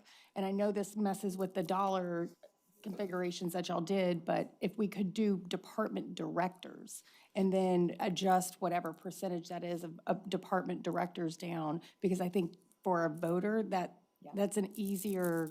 So if you go with department head, that starts at 199,306 is the average. And then if you factor in department directors and ADs, brings it down to 153,450. But then we can adjust the percentage, Yes. whether it's 50% of what they pay or what they make or whatever it is. It doesn't have to be With the 100. the dollar amount, Elizabeth? For clear, No, what I suggested was use department directors as our benchmark. But here we have 150% because we're doing average of general employees. But if we know we're using a benchmark that's higher, then we can use a percentage that's lower, say it's 50%. To get us to the same amount of money. Correct. I don't dislike that idea. I think that's fine. Let me quick question, because I think we can come back to this without belaboring the point. This language right now is written, knowing we would change percentages and verbiage, it would not include an actual dollar amount in the language. Correct, it would Correct? not. It would follow the same basic structure. There is a fiscal impact statement that will be in the ordinance that says what the net impact Okay. across the organization is, but it wouldn't actually be. So I'm okay with that, but I want to make sure the body knows that as of right now, the language might adjust a little bit before we finally voted on it. Are you comfortable with something like this and them tweaking it based on the conversations we're having here today? I'm comfortable with the language. and I understand how it's not gonna be, the dollar amount is not gonna be listed in the context, and I'm okay with that. But what I want you all to understand is that everyone's gonna ask, How much money? how much are you gonna Right. be paid? And if it's higher than this 69,000, it ain't gonna pass. That's just my thoughts on it, having gone through this. I think with I that- disagree, but that's just me. I disagree I too. think, well, we may all fall on our faces about it, but I think it's important to me to be able to pass the torch someday to somebody and say, if you're a single mom and you want to be mayor, it won't be easy, but you could actually raise a family on what you're making. And I'm okay to say, look, sorry, man, and keep going. Go ahead, that's all I I'm was just gonna gonna say, that's roughly what our district directors get paid. So maybe a little bit more, but I'm okay having that conversation of saying this is more Explaining it. than a full-time job. But Kerry articulates a good point. There is an uphill battle here for voters that he's lived through, and we have to we have to think about that. I think the number of people that are going to be in the booth reviewing the language will be far greater, obviously, than people that are asking you the question. And I could very easily see those people saying they're hiding it. They're just So- giving me the percentages. Mhm. Because I have no idea what these other people make. Yeah. And they may say that too, but the numbers are gonna change too. So if you put something on there, again, the cost of living adjustments, everything that happens, I think. Go ahead, Jared. I was just gonna say, I think, I love numbers and math, but when you put percentages, you lose voters. So I'm wondering if there's a way to just say, like, I guess clarify the class level we're trying to achieve Class and level. what the average salary of that class level is versus percentages. I think if we differentiate too much, we get back into the numbers game and whether or not a voter understands what 150% of that band is. So. You have any feedback to that, Dennis? We did, like I said, we did some rough research, initial analysis, and it was hard to find one. If your target dollar amount is somewhere in the 80 to 90,000 range, it was hard to find one that directly correlated to that, because my understanding, and Deanna again can speak to this in more detail, every department has slightly different titles for some of their things. So if you start going with a specific title, then you end up with a situation where you get 10 years down the line, department gets reorged, that title no longer exists. How do you tie back to it? So trying to normalize across departments with slight differences in names is where I was thinking if we could come up with a class that's like Yeah. management level, AD. So I know we need to keep going, but real quickly, if you need us to vote on something by next week, No. Thankfully, there's a little time. Okay. We'll be bringing back the ordinance by February 8th. okay, And so we can kind of go back with the marching orders, go with option 4, Great. see what there is. The preference being to try to come up with a direct parallel as opposed to having to do the percentage. okay. And see if we can find out. I think that's a good direction for right now. Yes, council? Okay, good. Okay. So then the other kind of key decision point here was whether there was consensus to put the issue of extending the terms out before the voters. As I said, at the beginning of the conversation, the last meeting, it seemed like there was some interest, but by the end, it seemed like that had kind of disappeared. Everyone felt like a 2-year term was a good proxy for a term limit, so maybe not. So, I think we were stuck on the 2 years. We made it back to 2 years. okay. All right, that was my sense. I just wanted to confirm that. And so then the balance is the technical amendments. I'm happy to run through those quickly if you'd like. I've provided them to you via email. So if you just want to reach out to me individually with questions you might have, or if you have questions, if you've had a chance to look at it already and have questions, that's your preference. Do you want me to?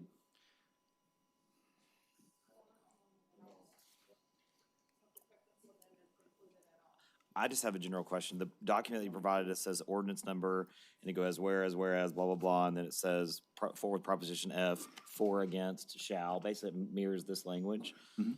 Is that language we have to use when we do shall, blah, blah, blah? I mean, it can't be, I'm a lawyer, I can read through this, but I'm just thinking about getting people to actually understand what these are. Some of these are just confusing. I will tell you the language in the rough draft of the ordinance is my simplified version from the 2016 language, and so I simplified as much as I felt like I could. Yeah. While keeping it technically accurate. But we have to use shall, blah, blah, blah. I mean, or it just can't say, yeah, revise, it will do this. I mean, I'm just want to simplify this as much as possible for people. Let me look into that. and get Is there a back to you. state law that says we have to use all this lawyer language is basically what I'm asking. So, yeah. Yeah. I know, I might. Well, I mean, when you get down to it, it's just asking, we ever it's just do citing until the we're specific. asked, I'm just Boss? saying. I'd So- like We'll to take think a about look that at so it. our citizens can actually understand Sure. without us having to try and explain it to them. We'll take a look at it. So, go ahead, Jared. Really quick, one thing that is a concern for me is that we put too many things on the ballot in May, and I guess I am leaning towards us holding off on the technical amendments until probably May of 2024. That we also give us time to have like a full charter review if we wanted to do it at that time, and address some of the bigger issues like independent redistricting, whether or not we want to go down that road or if the next council does. But I think putting too many technical amendments loses voters because we already have 6 propositions for the bond. Then we're adding the charter amendment for the salaries, and then we're going to add several technical amendments. That could be a long ballot for for folks to be educated on what's on the ballot, and 2 for them when they get in the box to read through. So I would caution us from going down the technical amendment route at this point. I would just chime in and say that there's $300,000 worth of savings in those technical amendments that pay for some of the salary Cost increases, and yeah. other stuff. But Yeah. we've had to wait so long. We only really get to do this once every 4 years. And you're gonna make the same argument in May of 2023. We're on the ballot. So I think we keep them on there, but. Yeah. Well, I think my perspective would be, I know it's confusing for people, but I think it's the right thing to do for us to try to include these. We know they're a problem for legal especially and for some departments. To Jared's point, we do probably need a full charter rewrite and run the risk of maybe it being confusing, but committing to doing that so that in 4 years we could do this full charter review and have something that's less confusing. Because if you read our charter right now, it's very confusing, yeah. And then just really working together, that's the most important thing to me is Carrie mentioned past charter elections where the council was divided. And I think if we make some decisions here and can be unified, it will be a much better message to the community that we agree this is the right thing to do. That's my perspective. Otherwise, there's no point in going through all this because it'll just be messy. The one observation I would offer, or 2 observations, was if there's an interest in doing some but not all technical amendments, the prior presentation that Leanne made kind of said these are the ones that we'd recommend prioritizing.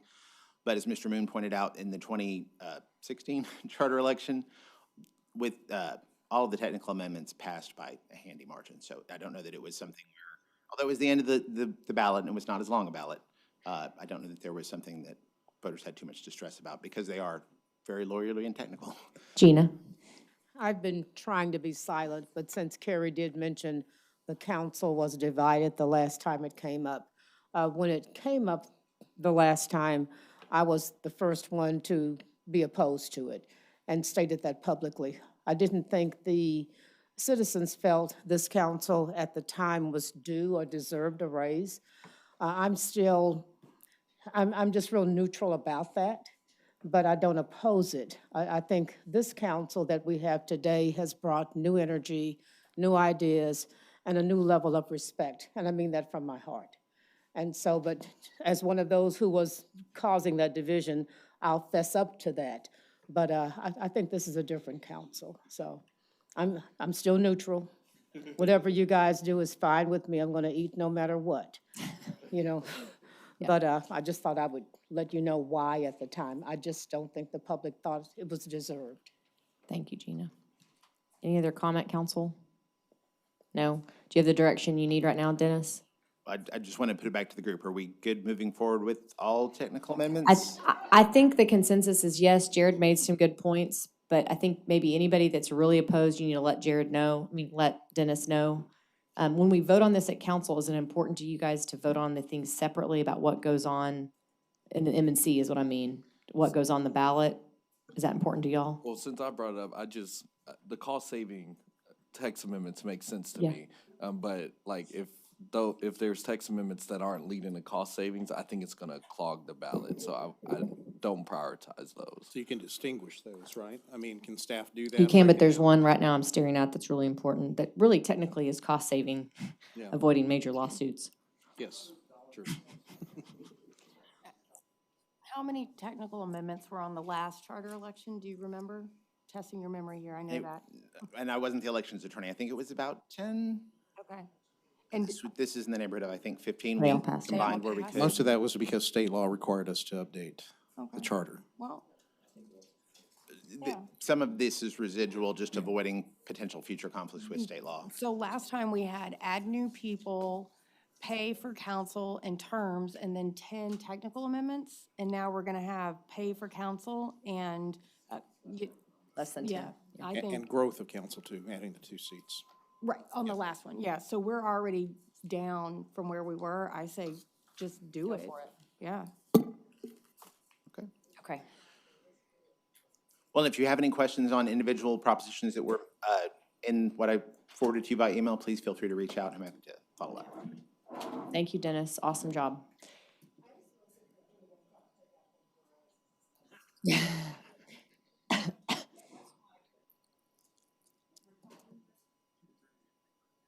That was our last of our presentations, council. We do still have future agenda items. Who has future agenda items for David or team? No, we're okay. Chris?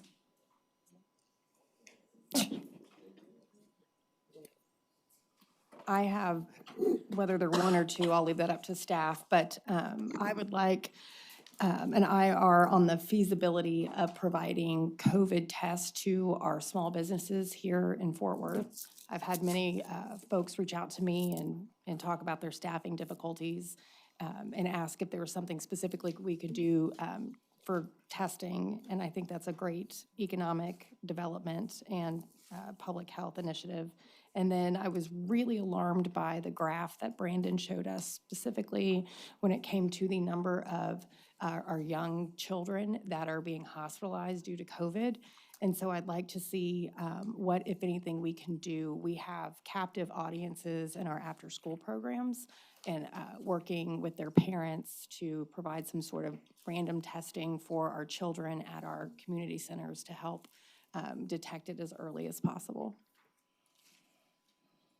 Chris, did you have something? Yes, so I had an employee reach out and talk about they were down 20%, or they was at 20% staff because of COVID-19.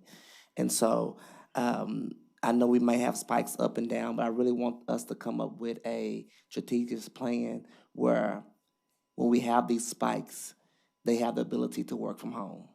And I don't think it should be left up to department heads. I think it should be, because those departments that can't work from home, they should have the ability to with the spike of COVID. So I want some type of what plan we have in place or what we can do to make that happen for our staff, city staff. The second one is I got the message from communications about us not streaming live on Facebook. And I think this is really an issue. And so I'm getting some amens.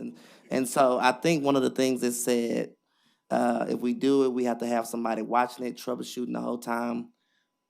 So I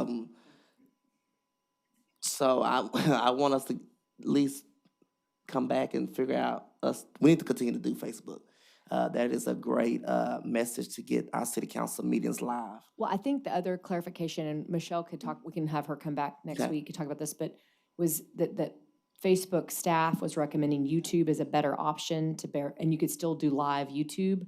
So maybe that's the key thing we need to figure out for staff. Go ahead, I'd Elizabeth. like to add to that. I had a constituent ask me if we had transcripts of, whatever meeting or task force, and I think looking into the feasibility, I know we have it come up here, so it's got to be captured somewhere, and providing that to the public, I think it's an accessibility issue.